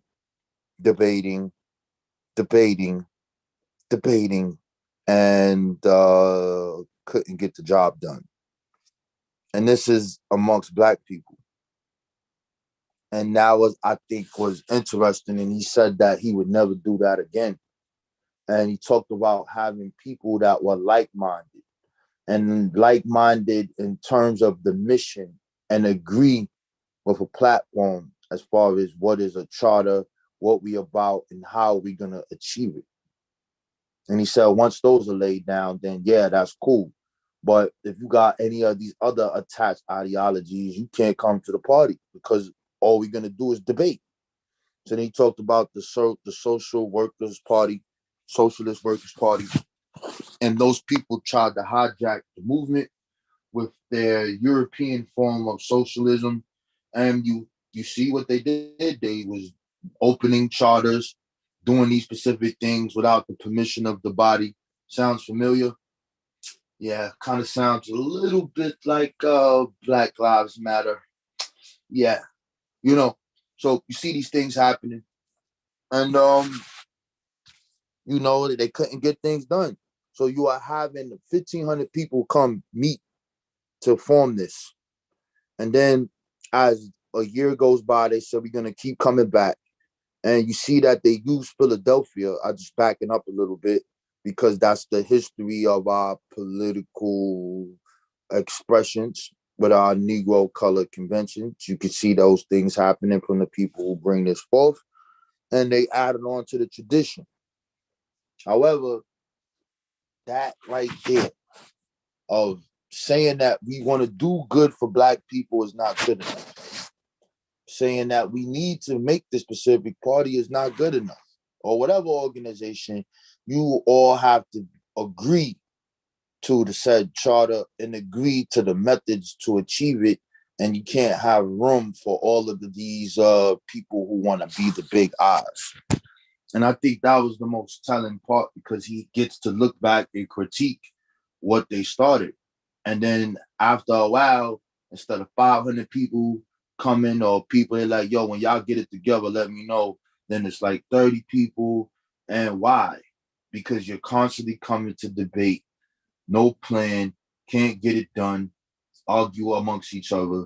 And there's some things that happened, but one of the places, Archon, and they was over there. They got a lot of things done, especially in North Carolina. And they were dealing with things of, regular issues that we have, police brutality, things of that nature. And they were organized around these things. But because of all of this infighting and have to clean up, organization dissolves. So I think that was a big jewel or something that I got from that. As far as if you're going to organize and if we say we want to free people, this is the first thing that you got to do. So I think that was interesting. Let's see what we got in here. Not only like-minded, but we need to look out for those of ulterior motives from splinter Black anti-African groups. I agree. So I'm late as usual. Yeah, Kilowatt. It's all good. How does Ado's freaks not trying to establish a party? I don't get it. Yeah. And I got it big them up the same way, like, what was it, 5 years ago? I started seeing the Aboriginals on the rise. And those guys made me start reading all of these different native tribes and Black people experience with them. The same thing with these Ado guys, by me having these conversations with these individuals, and they talking about Black politics, and they have this new thing called down ballot, which they think is new, or weaponizing the vote. We got to make a block. And I'm like, yeah, we already did that. And here's the record of how that works. And there's some things that need to be tweaked about it. But yeah, you're kind of repeating the same thing because you're going to be, again, picking the lesser evil. So that was interesting. And just from talking to these guys, that made me read more. And now that you made me read more, I'm like, wow, look at all these other Black people in politics that I never heard of. I never heard of the Liberty Party. I didn't even know that we did that. I knew that we organized conventions and do those things, but I didn't know that they even tried to fight on that level. And they are saying the same things that we're saying today. Like both parties have betrayed us. And it actually erases the myth of the power of our vote and what our ancestors died for. And by me reading these stories of them killing us just for voting, to stop that. That let me know that there's some power in that. If you are the ruler of a country and you are making a front to make it appear that your vote counts, then there would be no reason to kill people. There would be no reason to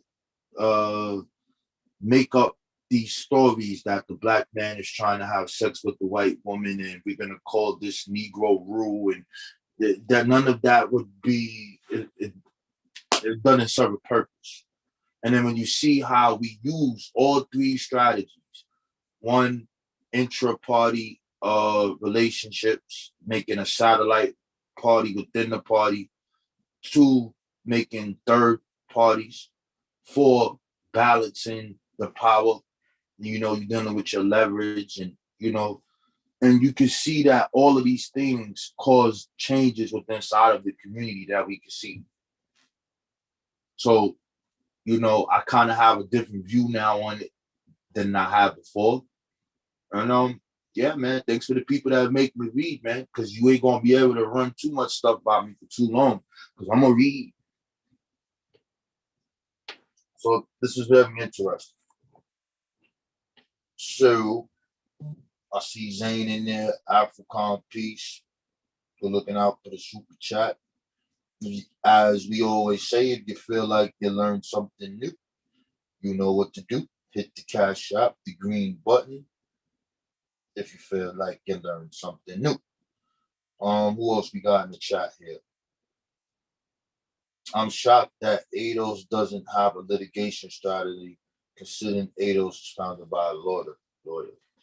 I mean, that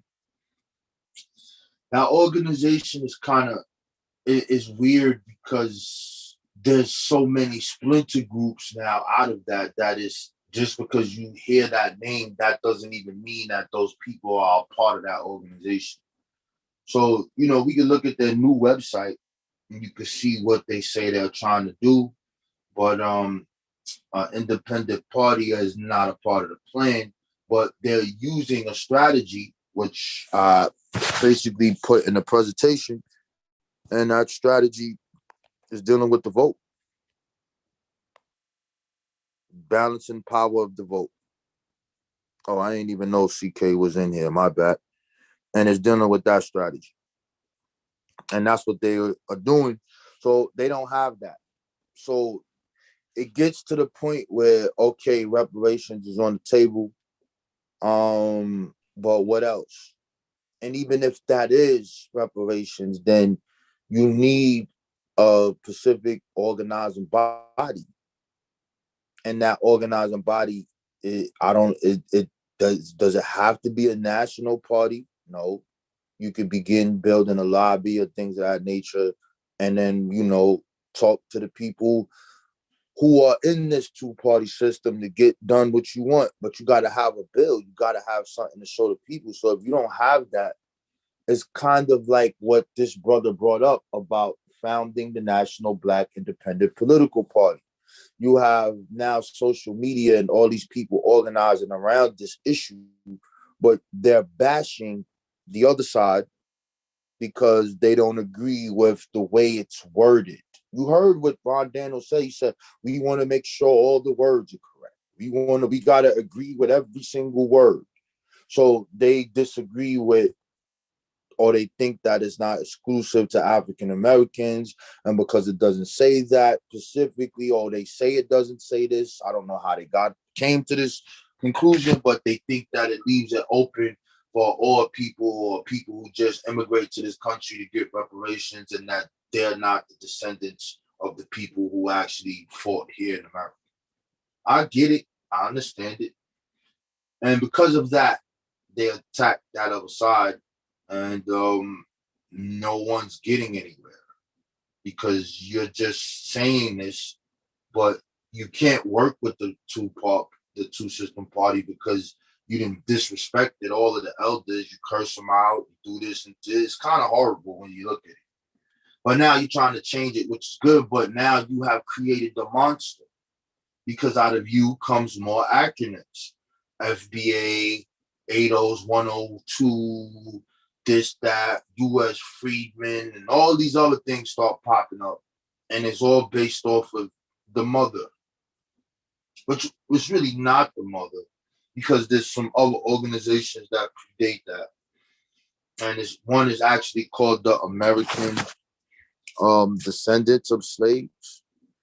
And that comes out, I believe, in 2001 or something like that. I might find that, and I'll leave that part of the conversation alone. But it seems like we need a whole new political education. Look at what the people did in the past, and build on it. Let me see if this comes up. I forget the name of this goddamn organization. It's called American something something. No. I'm gonna find it real quick. Well, what's up, CK? Peace. How you doing this afternoon, good brother Robborn? Ain't nothing. I just decided to come on, put some, I did this build on the Clubhouse, but I decided to take it over here. Oh, okay. Yeah. Yeah, Yeah, yeah. what's up? Yeah, I was listening. I had never heard of the Lincoln Independent Party, so I definitely learned something. So I definitely wanted to say I appreciate you for sharing that with us. I went ahead and pulled up the one dude's organization that the video you were playing of. I Mm-hmm. dropped it in the Discord server, so if people wanted to look further into that, might see if I can find some other info on that Lincoln Independent Party, so I can drop it for those people that may want to know more than what you had showed off today. But I did have a question for you though. Mm-hmm. So based upon some of the stuff that you were kind of going over this afternoon, and some of the things that even the one guy was bringing up from that iw21.org website, Mm-hmm. do you think that it probably wouldn't be in the best interest of us to try to team up with another organization? I mean, another political organization that isn't the Republicans or Democrats, like how I mentioned in the past about the Green Party, and they want Black people to get reparations. They want to make education free. They want to get money out of politics and try to push our economy more towards a energy efficient um economy instead of us relying on oil so much, destroying the environment. So do you think that we'll probably end up having some of the same problems there because they're going to try to, push their version of, I guess you could say, white socialism, despite the fact that they seem like they're on our side in regards to reparations and whatnot and social justice? I'm not I'm not sure what they would do, but the best strategy or political health is gonna come from us. And for me, looking at the three-party system, it appears to me that it works, but it will only work on a local level. It could become national, but it will start in that aspect. And then there's training, political education, all of this stuff has to, getting, grooming candidates to run for these offices, etc. So I'm in favor of an independent party. And it has to be realistic because of what's going on.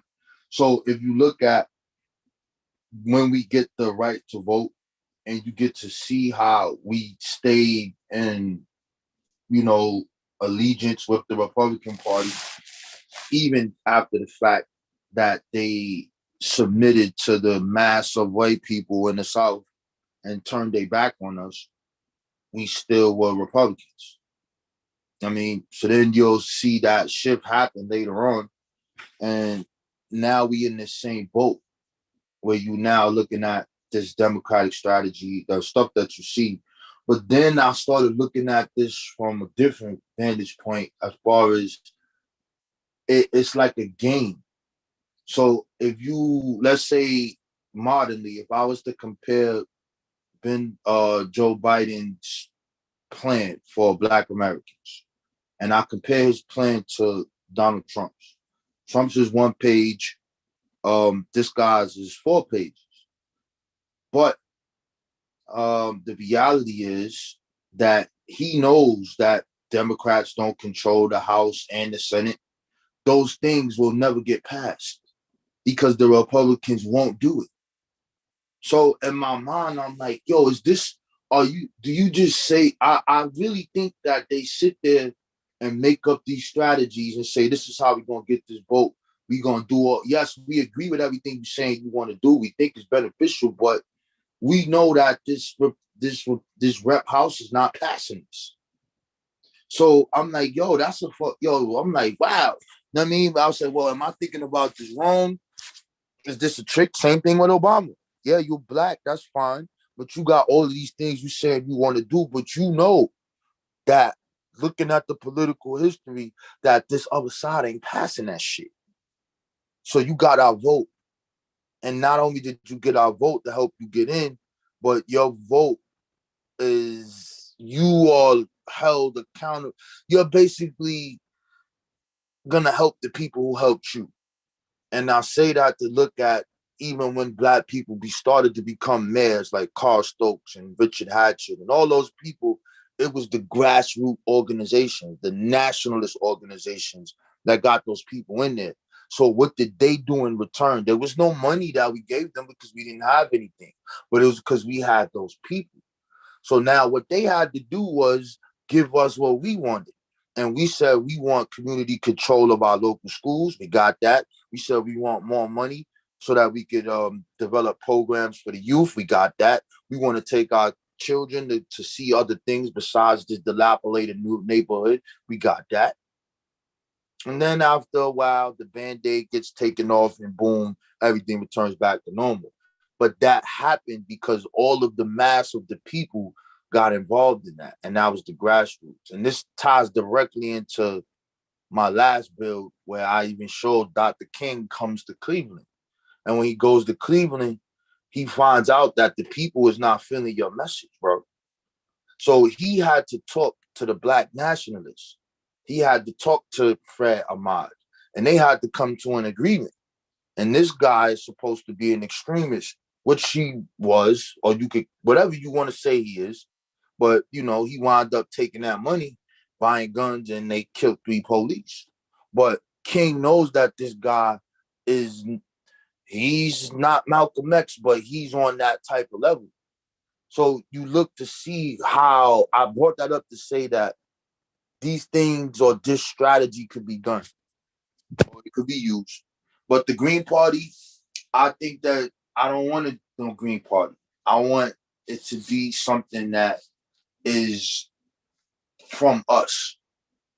And that seems to be that will be in our best interest. However, because we are in this stage right now you have to be forced to deal with one of the 3 strategies. Balance the voting power. Who got the best policies for Black people? And now it's in the trick bag again. You know, so I don't know what to say, but I know because this demographic is changing and the census is changing, things are gonna get redistricted and things are changing, and we gotta do something. I don't know what that will entail or how it will look, but I don't really care for the Green Party, the Republican Party, or the Democratic Party, but it appears to me that we have to use this vote, as of now, being realistic, that you have to use this voting balance power, meaning that we don't have no friends, we don't have no permanent friends, we don't have no loyalties, we just looking for, you know, so I think it's kind of I think that's kind of messed up. But go ahead, you can go. No, I appreciate you touching on that. And you know what? I agree with you. And like, even I've kind of thought about it, you know, recently here, especially ever since after, you know, Biden won, you know what I mean? Because I didn't vote for him. I'll be honest, you know, I voted for the Green Party. You know what I mean? Pretty much after Obama ran twice, you know, that's when I was old enough to vote. You know, I, you know what I mean? I was young. I voted for the dude because I thought You know what I mean? Like he was really pushing some stuff that I really was like, okay, you know, we need to change here. He gonna change some things. And then, you know, you end up finding out that he was not that much different than any of the other Democrats, you know. And then, you know, because I was older, I'm starting to look at stuff more and actually read things. And I'm like, okay, you know, it appears that the Democratic Party is not that much different than the Republican Party. Just one tries to make it seem like they're nicer, and the other party, they just don't give a fuck, and they make it known that they don't give a fuck. So, like, the only other option at the time after Obama had ran twice was Bernie Sanders had kind of popped up. And I was really feeling the stuff that he was pushing, because I was like, oh, this is all the stuff that, you know, I think all of us, you know, poor folks need or want. You know, we all want free education. Like, we all, you know, want to get money out of politics. We all want to have, you know, health care and not have to choose between having a place to stay or you know, not going to the doctor because you just don't have the money to do both. You know, but of course, you know, instead of him running as an independent, because that's what he is, he's an independent, he ran as a Democrat and he lost. I mean, it is what it is. So I do understand, like, you know, why Black people vote the way they vote, and even why I voted the way I did is because, you know, you're just trying to go with what is going to benefit you, even if it may not necessarily benefit the Black community as a whole. But do you think that we probably have to take it in steps so far as convincing more Black people to want to have an independent party? Because even I'm starting to lean more towards that. I'm just iffy about it because I just am iffy whether we got the numbers to do it. You know what I mean? We have the numbers, right? That's not the issue. The issue is convincing the people of the program. And the only way you're gonna do that is the same way that it was done in the past. And that's the grassroots. And that's all of these organizations that are continuously working directly with the people. And it's not going to be like, you know, it's going to take time. It's not going to be this national thing to be an electorate to put, you know, someone in running for president or something like that, right? It's going to be locally. And that would be the best strategic way to do it, because you want to start where the most Black people are. And you dealing with that in that aspect. And then it builds out. You know what I'm saying? And then we see where it goes. I mean, but bro, like it's getting crazy to be doing the same thing over and over and then expecting a different result. So it's kind of crazy. And I really thought about this trick. And I swear I think it's a trick. No matter what Democrat comes in, and they give us this marvelous plan of all the things that we all agree with. And we'd be like, yes, these are the things of policy that I think that will benefit African Americans as a whole. And when it's time for you to put this forward, the other side is like, nah, son, we ain't passing that shit. We ain't doing that. Yeah, that's what I was noticing. Like, after I voted for Obama twice, I was noticing that. I was like, you know what, like, dude, like, you promised all this stuff that you were going to do, and everything that you tried to do, like the Republicans, I think at the time they had the House and the damn Senate. So everything he tried to do, they shot it down. And he didn't use his executive order power. Or let me rephrase that. He didn't use his executive order powers as much as he should have. So that's why I'm like, are these motherfuckers working together? Like, is this intentional? Like, this has to be intentional at this point, because I'm noticing it for the first time as being able to vote, you know, being old enough to vote.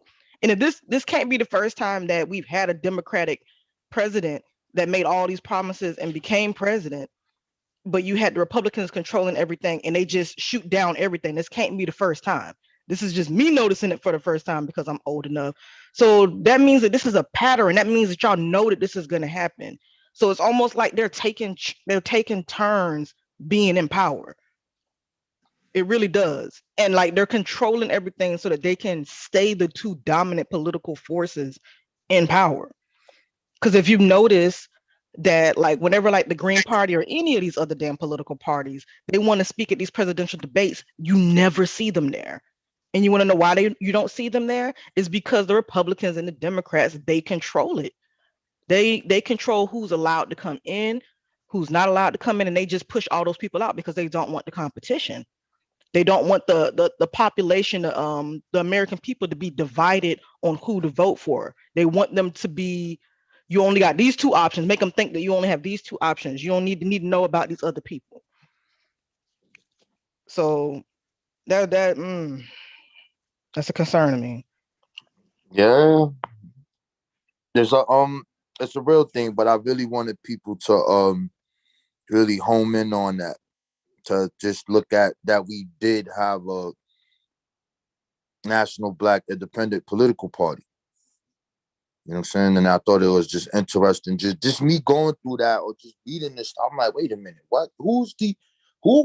I'm like, wait, that I didn't know. I had no idea, because I never. When you come into consciousness, you kind of rebel against politics because we say that it does nothing and it doesn't mean anything. So that wasn't a field, that's something that I even wanted to look at, because I'm like, yeah, what the hell? And then I'm realizing that, hold on, everything is politics. No matter what you do, you're going to have to be involved. There is no nationality that is here in America that doesn't have a lobby group for them. Everybody has it, you know? And then you look at our current people, like this, your Black caucus. You know what I'm saying? So you looking at how it starts off cool. You know, they're talking about police brutality.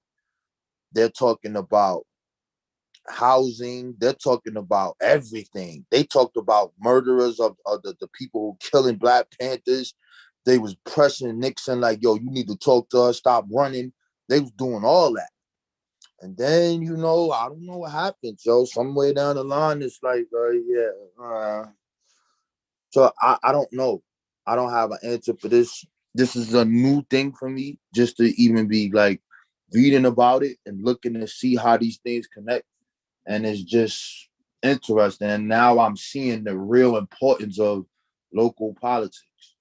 You know what I'm saying? So like that, we do need a national agenda as far as what we want, and analyzing the scope of the health of Black America in all aspects, and then looking at um the local people that is around, and the only threat that you will have, either it's a Democrat that's in your local or that, when you develop or have this political education and you develop a core group of people, and you can have these mass grassroots organizations that are working, doing all these things, and this agenda is put to those people wind up being the voters. And that would threaten whatever person that is, that's their Democrat locally or Republican, whichever one there is, like, yo, bro, we want this. And if you don't do this, then you ain't getting a vote. Adios. And that's, I'm looking at, it's like a game almost. So it's interesting. And these people, from me looking at this, and I'm able to see patterns, just looking at history of our political history, they got analysts who do this shit. They went to school for this, to be like, yo, how do people vote? How do we get them to do this? How do we do this locally? How do we do these things? And it gotta be a different approach. So it's sort of like you don't see these people locally or whatever who you voting for until it's time for election time. But what is your real expectation? What do you want them to walk through the hood every fucking month? No, I don't want you to walk through the hood every month, but how about at least twice a year or something, come through the goddamn hood, pull up. You know what I'm saying? So we can see, you know what I mean, see you, feel you, touch you.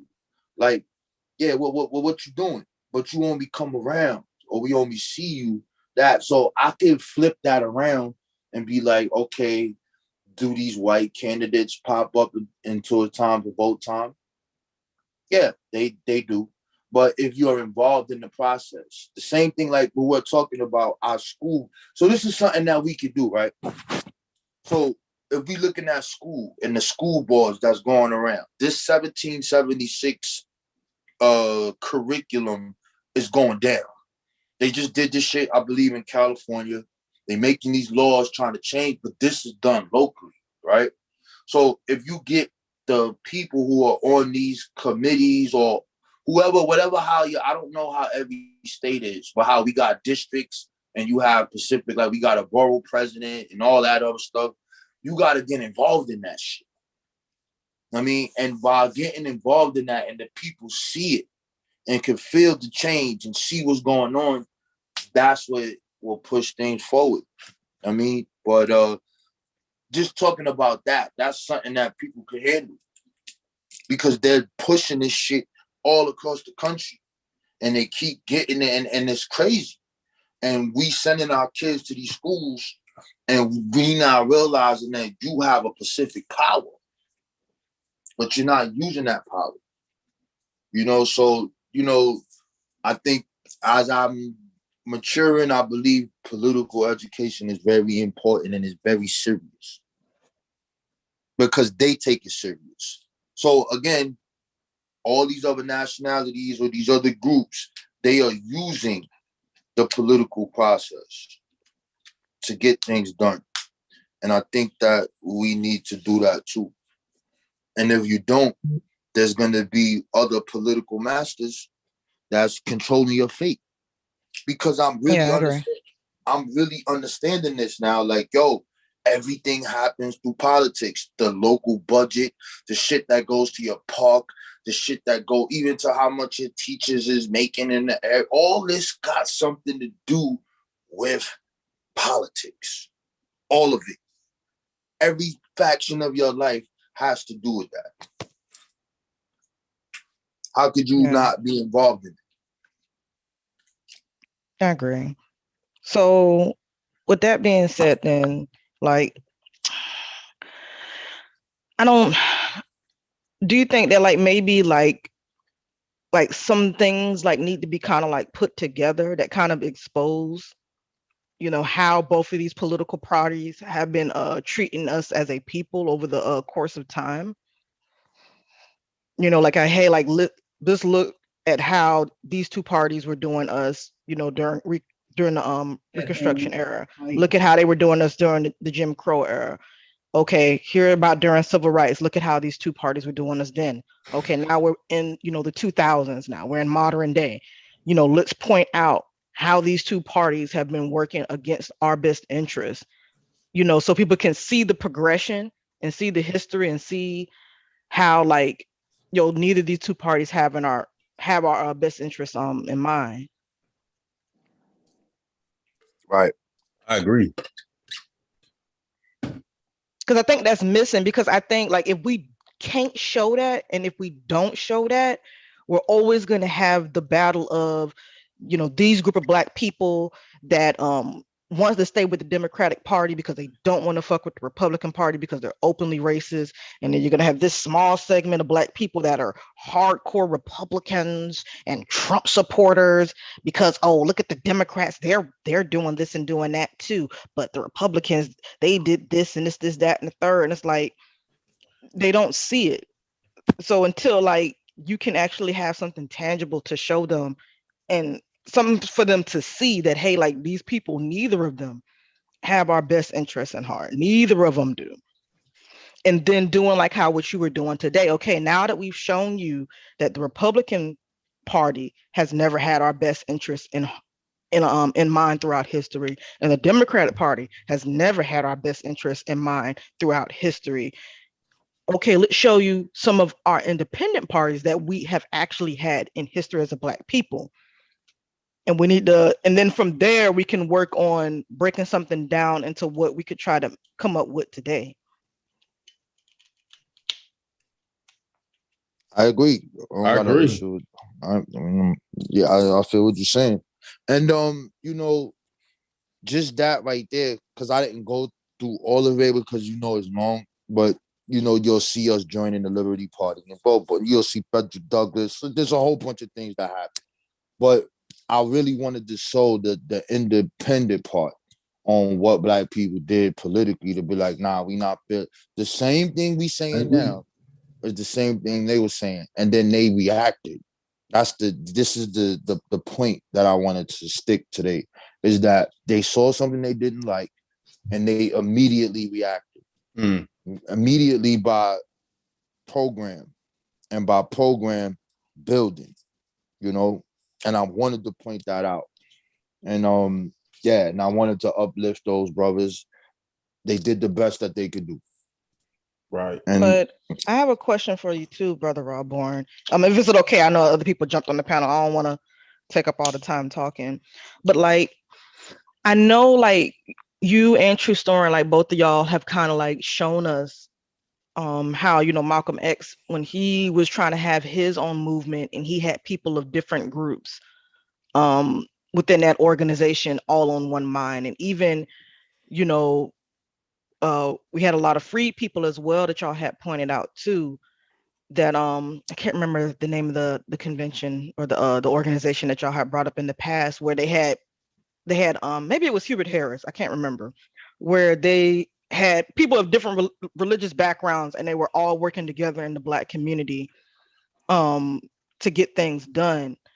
You know, I just have a hard time believing that that is possible in today, for today, because we're even more divided today, I think, than even when we were during those time periods.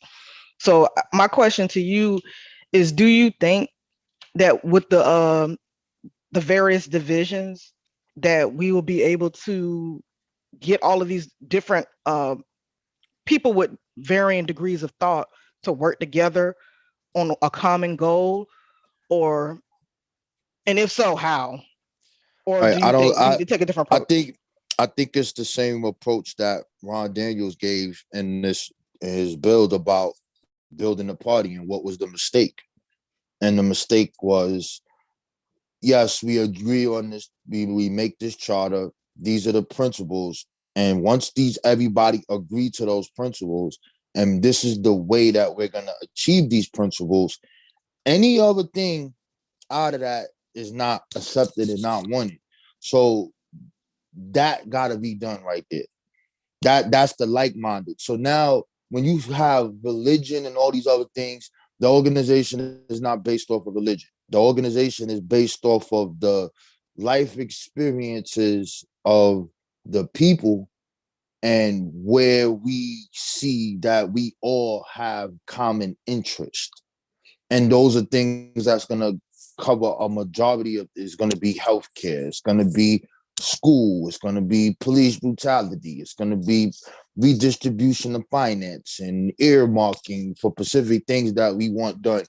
That's really getting into the weeds of it, but those things, once you have that laid out, like, yo, this is what we trying to do. You know, if you got some other communist way or whatever kind of fucking way you think you have, then yeah, go build your own shit. You can't be a part of this. I mean, so like, even when you look at the differences between the people, we're all gonna agree on some major key points. We're gonna agree on this racism shit. Now you're gonna have I'm gonna say, let me rephrase that. I'm gonna say systematic racism, right? You're gonna agree that we have evidence to support systematic racism in corporate America. You're gonna agree with that. You're But gonna what about agree those that don't, though, Rawborn? that Like, that's the point. how do we convince those people? Because You're I you're feel not like when we trying to. don't, we No. end up having all these different splinter groups, and we just have the same Yeah, problem that we have. yeah. But that's the point. We not trying to. We don't want to. That's the issue that they had. See what they did, right? They brought all those black people together. 1,500 motherfucking people came. And it sounded good. Everybody was hyped, but everybody wasn't on the same page. So once these things are outlined, that's who we building with. So if that's a local party, then it's 10 people, then fuck it. We got 10 people. You know what I'm saying? And that 10 teach another. And however that goes down the line, that's what it has to be. There is never, ever gonna be this whole big thing unless there's a major event that takes place. And then we get to see through history that acts as something temporary. Because you see what the brother Ron Daniels said, okay, it's good that we having this convention, right? Well, what are we doing after this? So the mechanism of program building is something that has to continue on. There needs to be a mechanism to carry out the directives that we want. And there has to be this accountability.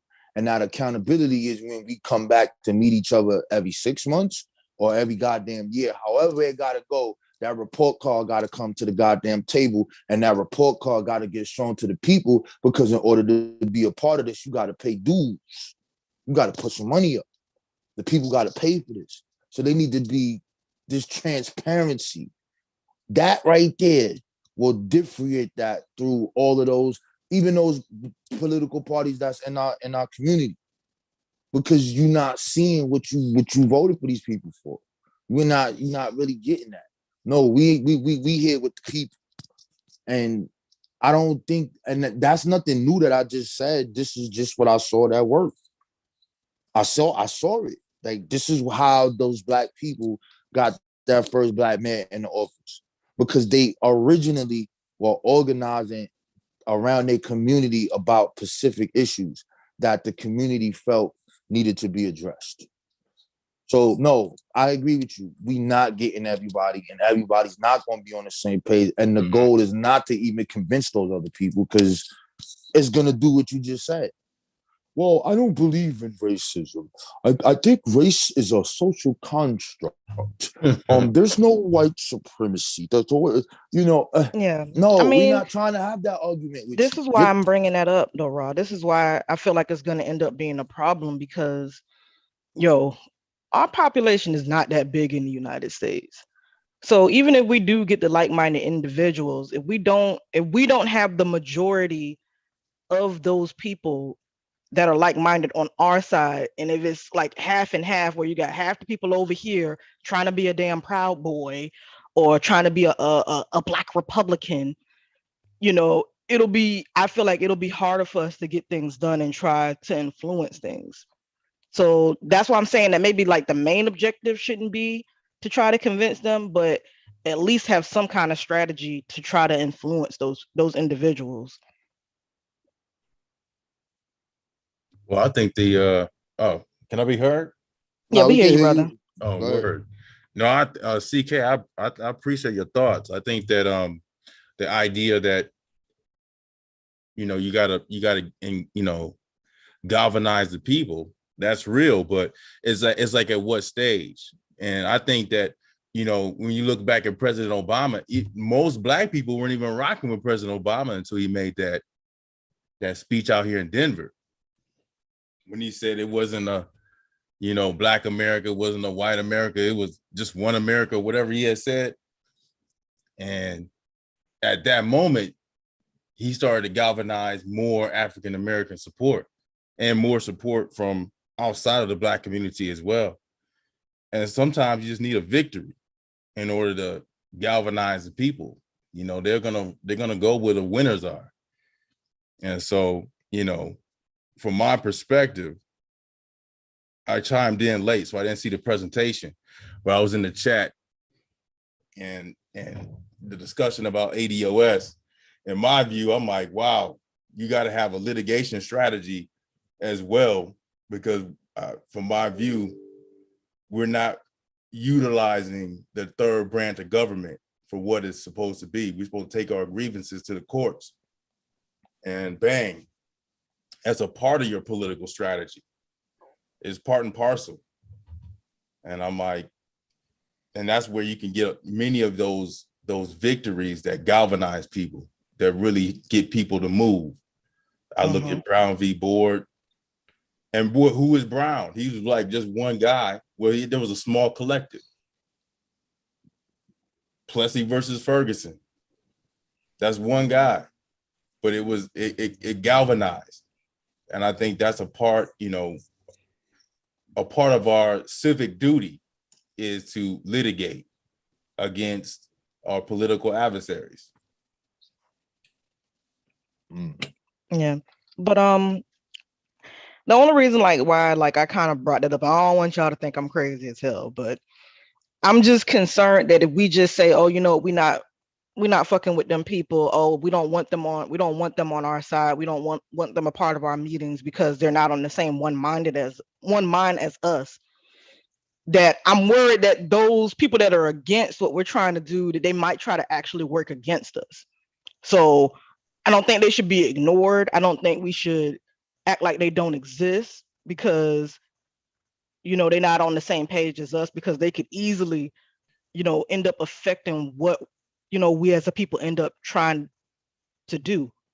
Whether they work with the enemy or they try to infiltrate our groups to cause whatever kind of disruptions, or shoot, they might be helping with the marketing campaigns or talking reckless on social media platforms or whatever that undermines what we're trying to do. Yeah, I That's why think I say, we got to target them too. We got to have at least a couple of people that targets them too. So we're not reacting to what they're doing against us versus, being on the offensive. yeah, you're gonna always get that. You're gonna always get the an adversarial scenario, and there are always gonna be people from your group that are gonna be compromised, especially Black folks. I mean, we're just not we don't have the wealth position to not be compromised. So we don't have like that proverbial moat of finances and industry to protect us from being compromised.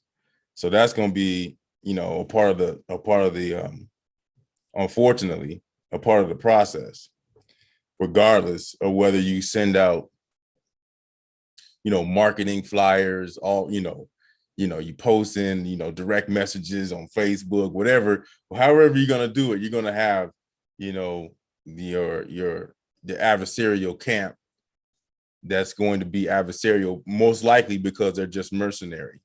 They're just getting paid to be, just to undermine. But that goes back to having a, strategic victory. Even if the small ones, going back to what Rob was talking about, even the small victories of just getting organized and putting somebody on the school board. I reside out here in Denver, Colorado. And there was this young brother that's on the school board. His name was Tay Anderson.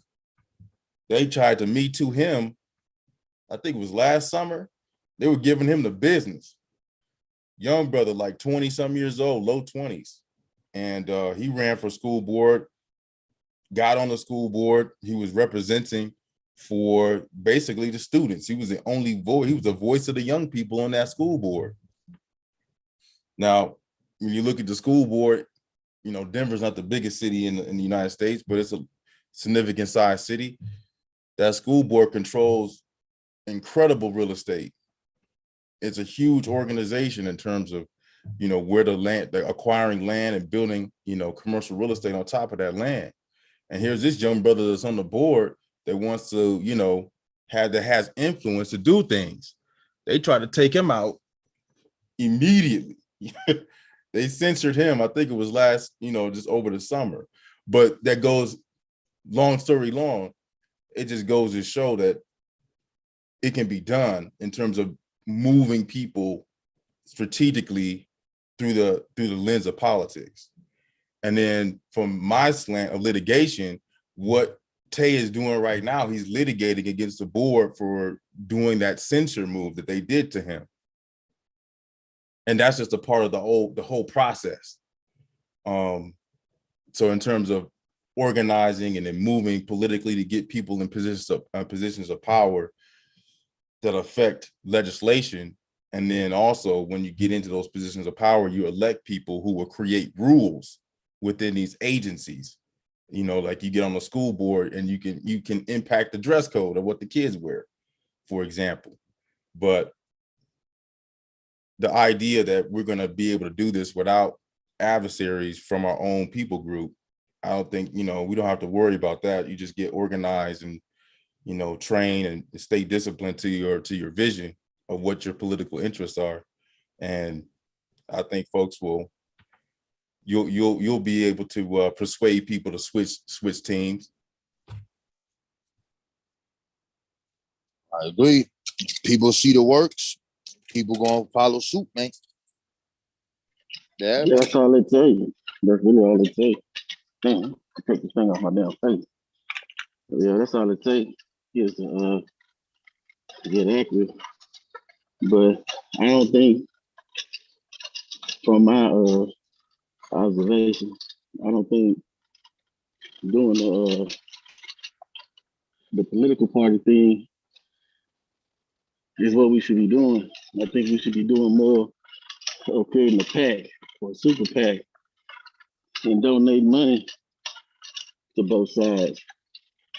That's what the Jews do. That's what the Asians do. So that no matter who's in office, they're gonna do what we tell them to do because we play on both sides of the aisle. And if we do that, I think we'll get more done. That don't mean that we don't vote locally and things of that nature, but I just think that us creating a pack as opposed to no, part we can do both. I mean, it don't have to be either or. But I think the thing that we need to do most expeditiously, in my Joe Clark voice, is creating a pack because there's a reason why they look at the Asians and groups like that as the model minority. And you don't see them voting in mass. You don't see a whole bunch of Asian mayors and governors and all that shit. But every Asian community I've ever been into, the street signs in Chinese and every other shit. So how are they doing that when they seemingly don't vote and don't do that type of shit? It's because they donate to candidates. And that's how you get shit done. We the only people that think just because you vote, they're gonna do what the money tell them to do. So politics is business. You know what I'm saying? And you don't get nothing done in no business without money. So Yeah. I was gonna touch on what you just said real quick, good brother Smith. I think we gotta be careful too as well of just thinking that like just because we throw a gang of money at a politician that they're gonna do what we ask them to do. I think I'm not quite sure, like, all of what can be done if you do throw a gang of money at a politician and they don't do what they say they're going to do once they get in the office. Like, is there anything that we can do to get them out of office before their term is up? Because that scenario has definitely happened, I think, in Arizona. Nope, nothing you could do. Yeah, I Nothing. think something like that happened in Arizona where this one white lady, Christian Cinema, she ran as like a progressive. And like a lot of people backed her, supported her, because a lot of people, especially a lot of us younger folks, we're leaning more towards progressivism than Democrat and Republican nowadays. You know what I mean? So they got her in the office and she did the direct opposite of what she said she was going to do when she got into office. So they are just lighting her feet to the fire, on social media about herself. It's like, yo, like you ran on these promises, people supported you and backed you and gave you all of this money and support and got you into office, and now you're not keeping your word. So I feel like they're just, we can't just rely on that thinking that someone's not going to be a crook and just take the money and run. We got to have a backup plan. I'm not quite sure what that plan should be, but something. Litigation. Litigation is an effective tool. Yeah, I agree with both of what y'all was saying, D. Smith and CK. Like the industrial aspect is, it can't be, industriousness is critical for your, because it provides the fuel for your political activity. And then once you have your people in place, no matter who they are, they could be some aliens that fall in from Mars, and you can put them in power and be the governor of a state. And the governor of your state, these aliens that you put in power because of your industriousness in the markets, they have to respond to your interests. And so, yeah, at the end of the day, it's about money, but it's also about, largely organization. And I don't know, when I was in the chat, somebody said, I think CK, you brought it up. You questioned, whether or not we had the numbers, but we got the numbers. We got the numbers over here in America. So what we have to do is organize and be industrious. You know, like for just for a quick anecdote, like I'm out here in the cannabis industry out here in Colorado, and I'm a part of an industry group, and they lobby. That's all they do is lobby at the state capitol. I get to hear their language. I get to hear what they're talking about. There's the pro-cannabis group lobby that represents those in the industry. And there's a whole nother group called Blue Rising. And they're called prohibitionists. So they want cannabis to be in a state of being illegal. And they are battling constantly in the state house. And I don't even know if these people are really just anti-cannabis or what, but they go hard and they file bills all the time and they lobby with lawmakers and try to get them on the bills. And I'm like, wow, like this is just organized. They organized adversaries and we don't even know where their money coming from. So they're just organized, getting things done. So money is important, but if you're going to get organized first, and they'll put you in a position where you can sustain battles. You know, they call it lawfare for a reason. You know what I mean? You can sustain some battles if you're organized. And then just if you have a regular job and a whole bunch of people got just jobs, you have a source of sustainability. All you need is organization. At that point, you can put somebody in the county level, put somebody in at the school board and start running. Just start moving your interests forward. And it's possible because I'm actively seeing it from the ground level. And the only reason why I keep saying litigation, because it's like the one element that we tend to miss as a part of the political process. And I see how quick these folks out here will go to court over the smallest things.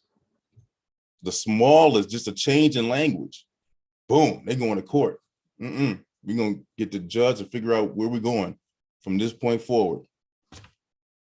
So I think, you know, we're at the right point in time where our minds are right and we're thinking about, wow, so how do we do a political party?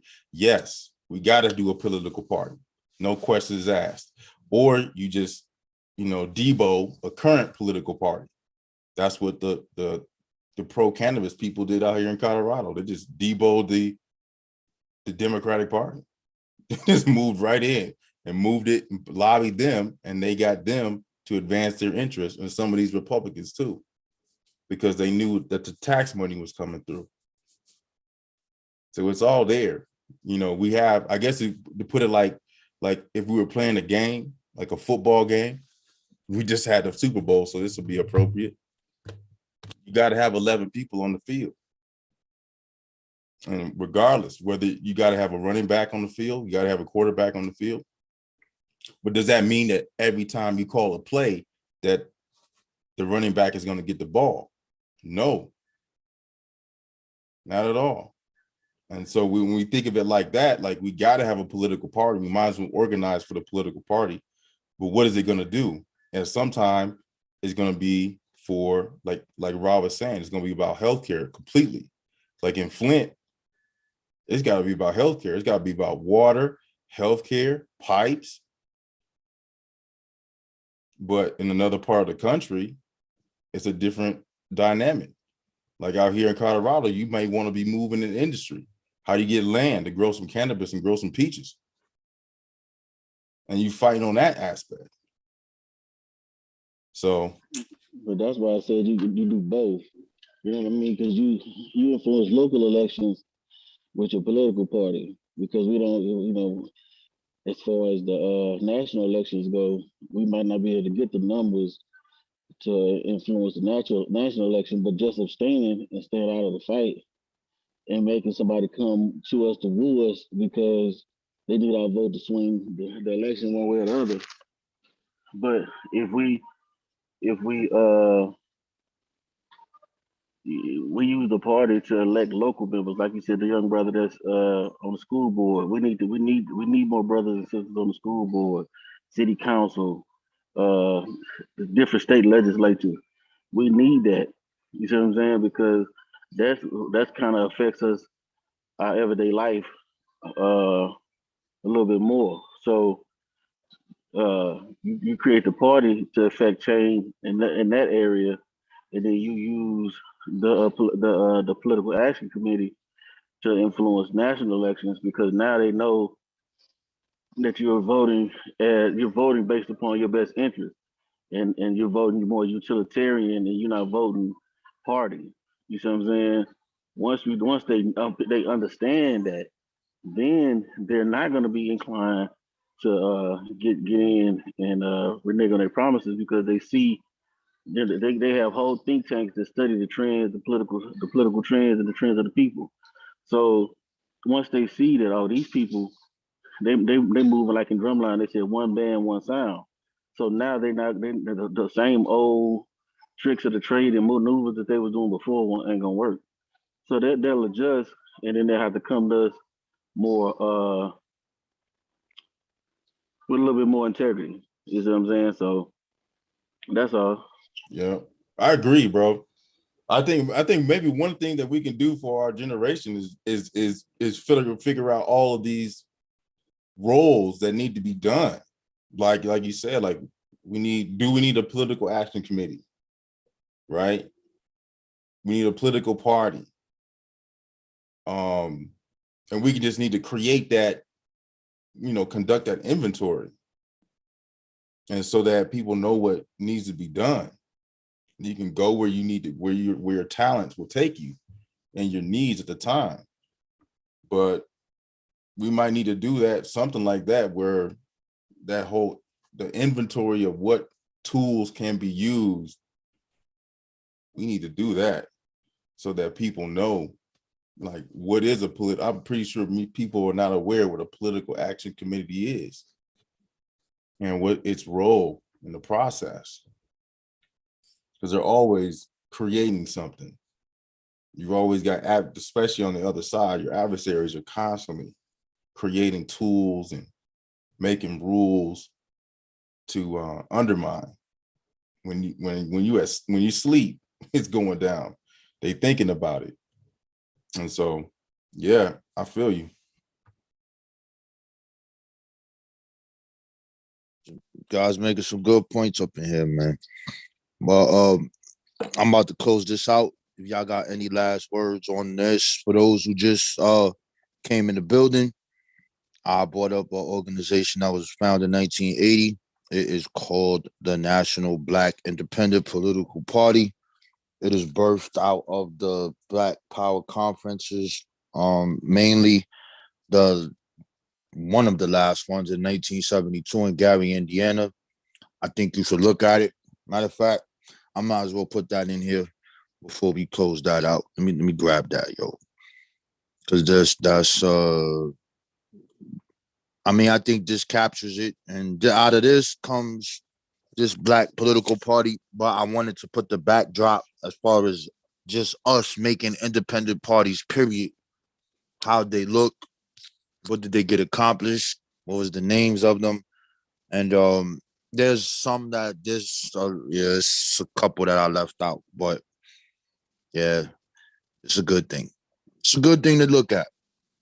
A good way to look to see. So when it's time to have these conversations or power builds to organize, you can go for that. Anyway, I'm gonna throw this up here, and it's really after this event where you'll get to see the separation of the elected officials and the Black nationalists. So if y'all got a chance, if whoever could put this link in the chat, you could.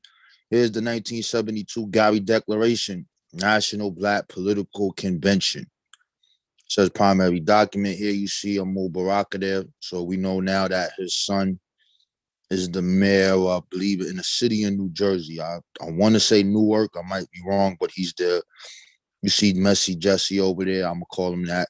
And you see Richard Hatcher, one of the first black mayors. But yeah. So this is how they start this out. So it says the black agenda is addressed primarily to black people in America. It rises naturally out of the bloody decades and centuries of our people's struggle on their shores. It flows from the most recent surgings of our own cultural and political consciousness. It is our attempt to define some of the essential changes which must take place in this land as we and our children move to self-determination and true independence. All right, I'm going to scroll down here because there's some things here. And it starts out, what time is it? We come to Gary in the hour of great crisis and tremendous promise for Black America. While the white nation hovers on the brink of chaos, while its politicians offer no hope of real change, we stand on the edge of history and are faced with an amazing and frightening choice. We may choose in 1972 to slip back into the descendant white politics of American life, or we may press forward, moving relentlessly from Gary to the creation of our own Black life. The choice is large, but the time is very short. Let me scroll down here.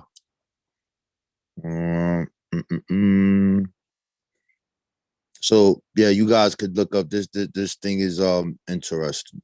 Hold on. Okay, let me make sure I got the right part here. All right.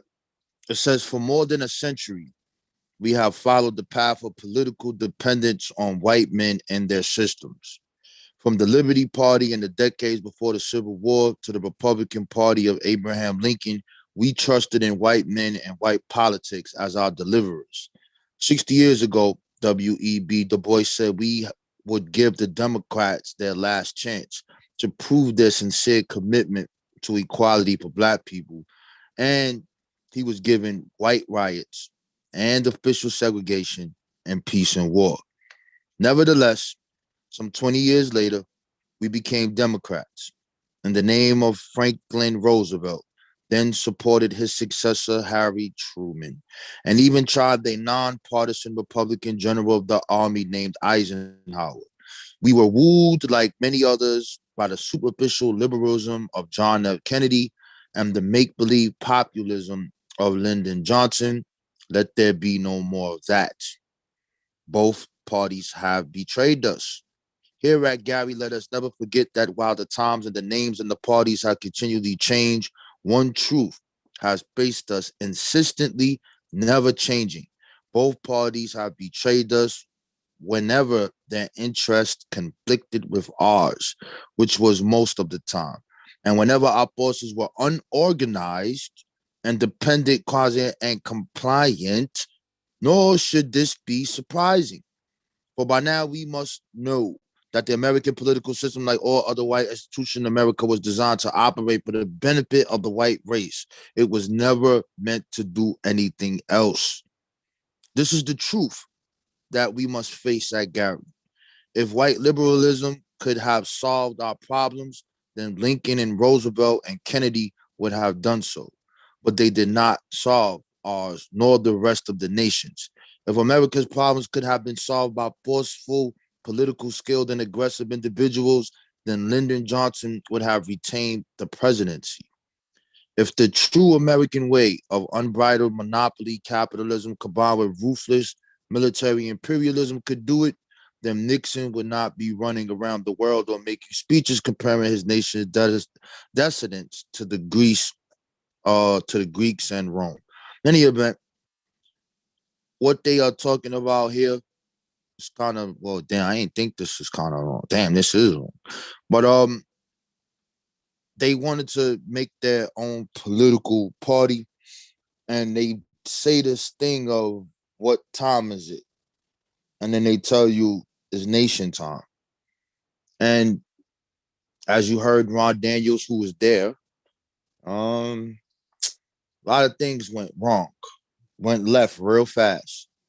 And those new elected officials decided to walk away, and they wanted to represent their newfound, I'm gonna say their newfound jobs.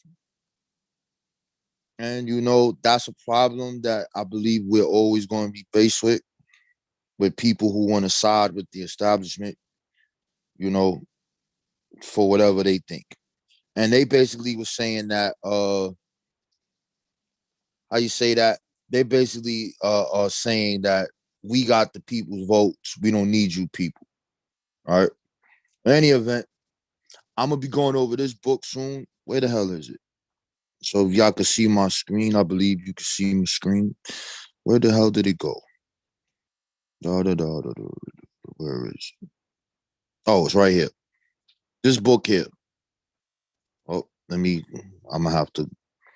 Ah, man, it froze up on me. God damn it. All right, let me go back here. Come on.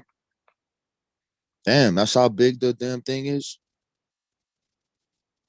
Anyway, the name of the book is called The Defeat of Black Power, Civil Rights and the National Black Political Convention of 72. I believe this is a very good starting point to look at or begin political consciousness, so you can see what happens when Black people attempt to do so. And then this actually brings us to where we at right now because of the decisions that happened here and then a couple of ones that preceded it. And I think you can go back in the past further than this to develop or see a pattern, and then I think move forward from there, man. But I want to go over this book, and there's some things I'm gonna be pulling out of this. And I don't know when I'm gonna do it, but I'm gonna pull it up soon, and we gonna get to work there. We gonna work in that book right there. All right, what you said? If I was gonna say, if I find it, I'll drop it in a Discord server, and I'll like tag it so folks can snatch it up if they want to like read along with you or whatnot. And that's crazy that you brought this book up because I was just about to ask you a question, but you were planning on closing. I was gonna ask like your perspective or really your position basically on those individuals that feel like the Black Power movement kind of failed, or that we should give up on, socialism and, the whole push to try to get reparations and all that good stuff because it didn't work for us. And that we should basically try to be more, I guess you could say more American, or try to just get the bag. Like this kind of whole kind of stance that I see from some Black people where they feel like, oh, well, the Black Panthers, they all got killed. Every activist movement that we tried to do, they get infiltrated by the CIA, or I mean, not the CIA, by the FBI, and they get dismantled. I mean, like we should just, try to just get the money, do whatever we need to do to get our money. I mean, like, just wanted to get your perspective on like people that kind of think in that direction, that feel like all those movements were a failure. Well, they're not all a failure because they caused the reaction from the government. If the government tells you that these kids who are in college are the biggest threat to the United States government, not because they have their little guns that they could just wipe their ass off the planet, it was because they were organized. That's very powerful. So they put all of their forces against these individuals. And that last bill, when I was talking about the Afro set, you see they did the same thing there. But people think that after the Black Panthers, everything stopped, like Black Power stopped, or that. No, it didn't stop. It kept going. That's why you see this in 1980. That's 1980 that this was created. And these conventions, people were meeting, people were locally organizing, people were still doing things. And you still had some skirmishes go off between the police and these so-called nationalists that they want to call them. But yeah, it never stopped. So no, it's not a failure because there's things, whenever the government has to react, then you're doing something right. Whenever they not reacting and they letting you do what you want to do, then you're playing their game. And that's the way I see it. Because it seems to me that the common denominator of all of this is the black man and woman. You are supposed to be at the bottom, and that's just the way I see it. That's my opinion based off of history, but that's my view of the world. So for those people who say that, we laugh at you because everything you have from schooling or everything is from the actions of these individuals, both nonviolent and violent. I So agree with no, you, Ron. I so mean, they and still that's there. usually what I tell them. But then, some of these people they'll go even further by saying, okay, well, that must mean that they were successful, and we need to just move on. And I'm Okay, just that's like, fine. I like, mean, that's fine. dude, do you not So see the stuff going on around us? And I really feel like the sacrifices in the accomplishments that our ancestors did in the past to get us to where we are right now, that I think that we've gotten comfortable. Like, oh, I can get a job now. Oh, I can own my own business now. Oh, I can be a CEO of this company and that company. Oh, I can become the president now. You know what I mean? Like, oh, I'm not getting hung up from the trees, every day. Like, and I think we just are content with where we got to, and we feel like we shouldn't push any further.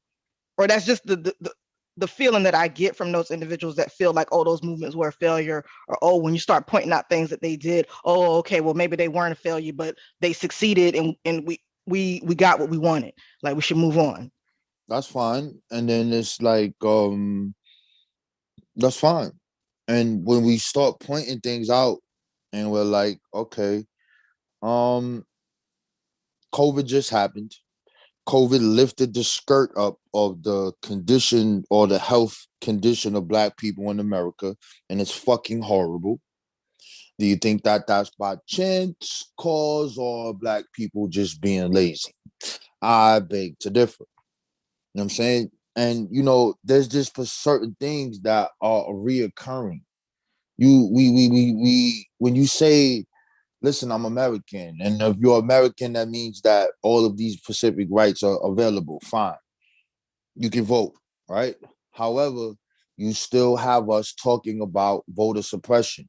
You still have us right now talking about gerrymandering.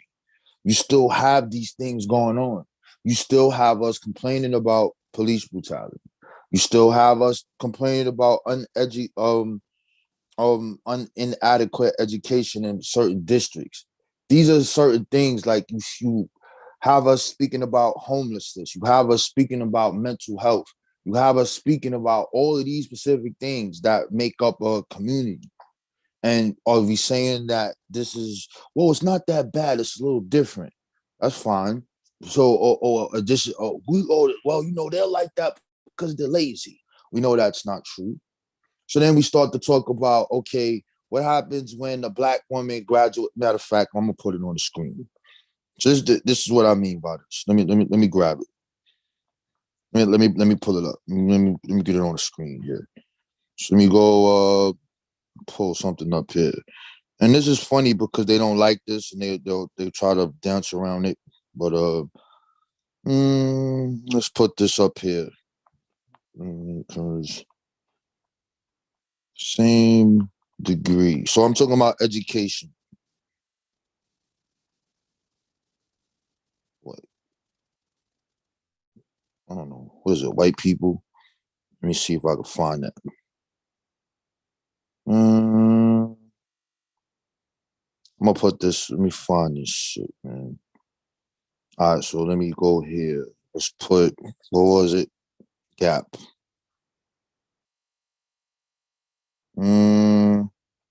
Is it this one? Anyway, what I'm about to show, because I just remembered it talking. When you look at education or people who graduate from college, you'll see that black people are graduating more. And then you'll see they're graduating with the same degrees as white people and they're making less money. So then will come the game of, well, what are they going to school for? Are they going to school for this? No, I'm looking at a statistic that is talking about the same exact thing. But I want to find this thing and I don't understand where it's at. I got to go on my notes probably. What was it? 16,000. What the hell? Man, what was that number? Usually I could find this, but I'm looking at I don't know what I named it. Let me put 72. Oh, I know what to put. I'm gonna find it right now. My bad, yo. I know what to put. Market watch. That's what it was, right? Yeah, I Nope. think that book might still be in copyright. I can't seem to find it digitally. Nope. Gotta pay for it like I did. Sorry. Haha. Yep, y'all gonna have to pay for that shit. All right. It's all good. So I'm probably gonna get it on Kindle. so here you go right here. So pull this up. So where's the notes? So when I took this, May. So there's some things we're looking at, right? So I'm gonna show you where I got this from. But it says income for Black America was reported in 2018 as $40,258. So it's 171,000. The net worth was a typical white family and nearly 10 times greater than that of a Black family. And that is 17,150. Let me read that again for you. 171,000 was the net worth of a typical white family. Is nearly 10 times greater than that of a Black family. 17,150. Can we agree, all of us, no matter what religion or whatever culture you is, that this is a problem? Anyway, let's keep rolling. It says in 1968, a typical middle-class Black household had $6,674 in wealth, compared with $70,786 for the typical middle-class white household. According to data from the Historical Survey of Consumer Finances that has been adjusted for inflation. In 2016, a typical middle-class Black household had $13,024 in wealth versus $149,000. It's weird. Anyway, it says only 40% of Black Americans own homes in the U.S., virtually unchanged since 1968. Now, that is a problem. But anyway, let's click the button. What we got here? All right. So this one says women and Black college graduates are paid less right out the gate. Certain college graduates from the class of 2018 will start out their careers behind some of their friends due to circumstances beyond their control. July's job report released last week showed the country's 9-year economic expansion appears to still have plenty of steam, but Black women's equal pay day on August 7th is a timely reminder that not everyone will see the benefits of that. On average, Black college graduates between the ages of 21 to 24 earn $3,334 less per hour than their white counterparts, a difference of about $7,000 per year. That was by the recent analysis published by the Economic Policy Institute, a left-leaning think tank. And though not quite as steep in the gulf between the wages, so you see that there. Says the data indicate that despite the large pay gaps, these workers earned. Gotta put this is important because the game of the white man is they're going to school and graduating in fields that don't pay. That's the shit that the conservative white man will tell you. Any event, the data indicate that despite the large pay gaps, these workers earn similar credentials and have had similar levels of experience. To see such a large and economically meaningful gender and racial gap at the start of their careers is troubling, to say the least. I don't got to show you the rest. This shit is crazy. So what I'm saying is, when you say that, or when them individuals say that, yo, these people failed and these things of that nature, no, they work to get specific things done. However, there's certain things that were put into place and these gaps exist. And that means that there's still a fight to have. So if you want to complain about what your ancestors did to get you to where you are now, and you don't have a plan or join something that is affecting one of these actual aspects of our life that we have a problem with, then whatever they saying don't mean shit. You just talking shit. we just now pointed out some things that we can all agree is a problem. How do you correct these things? There's multiple different avenues to that. I'm not a financial expert, nor am I a political analysis. I'm not none of that. I'm just, I'm just me. But by looking at this, we could agree that there is some work that must be done. There is some advocacy that needs to be done. There is some political pressure on certain things that need to be done. So for those who say the ancestors did nothing and they got you to where you are, and we see that we have these existing problems, such as what happened in 1968, and it says that about housing, and the shit is unchanged, that's a problem, bro. So I would tell them, shut the fuck up. I would second that. I would second that notion. Shut up, man. Because I guess go back to that, my little stick right now. I'm on this Carter G. I'm on my Carter G by going back to litigation, bro. Like I'm a proponent for Black people in particular to utilize pro se litigation. Now, they would say, oh, the lawyer who represents himself has a fool for a lawyer. That's only a part of it. Because really, when you go through that process of litigation, you have to research and learn the law that you're standing on. And most of the American jurisprudence that we have present day is based on Black people, African Americans fighting. So just like Rogers brought up the inequities on salary.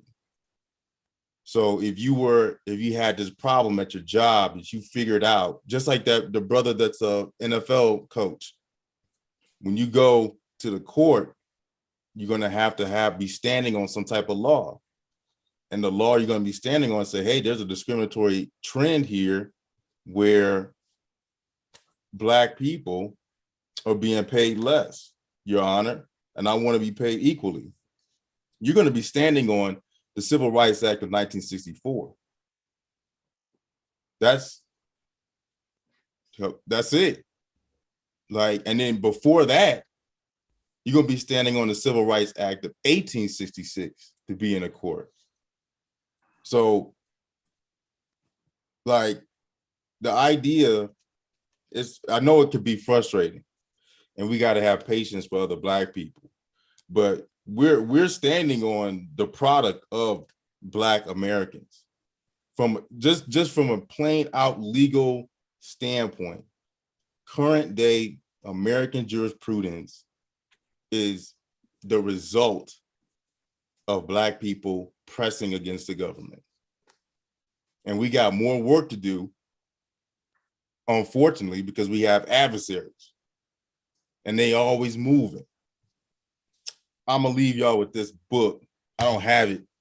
I scanned it and took it back to the library, the law library. It's a book called Rights and Retrenchment. And it describes how we keep getting into these predicaments, because every time we have a push and we get the legislation passed or you win that court case, we celebrate, as we should. They organize and counter. So we don't have an accurate understanding of what happened in 1964 from a legal standpoint. It changed American jurisprudence. They had to go regroup. It only took them about 7 to 10 years to regroup and start firing again. They started whittling down your rights after 1964. They're strategically moving against you. And a great way to really bring it all together is literally pro se litigation, when you put yourself, your name, your family on the line to advance your rights. and hey, I have a grievance with this other entity or the government, and I got to go to the court. But we got it. I'm optimistic. We got everything we need. I'm over here in my state listening to Ra in his state, and we got CK on the line, D Smith on the line, broadcasting around the world all at the same time. We got the technology, we got the people, we got the numbers. That's it. We got the laws that your lineage and pedigree has already banged for and put on the books. Oh, it's on. Enough said. All we got to do is organize and litigate. Let's go. So I'll leave y'all with that, man. I know Rock got to go. All right. That was dope. Anybody else got anything else? I don't know if D-Brad is still on here. Let me see if he's still there. You got CK, anybody else? Y'all got anything to say?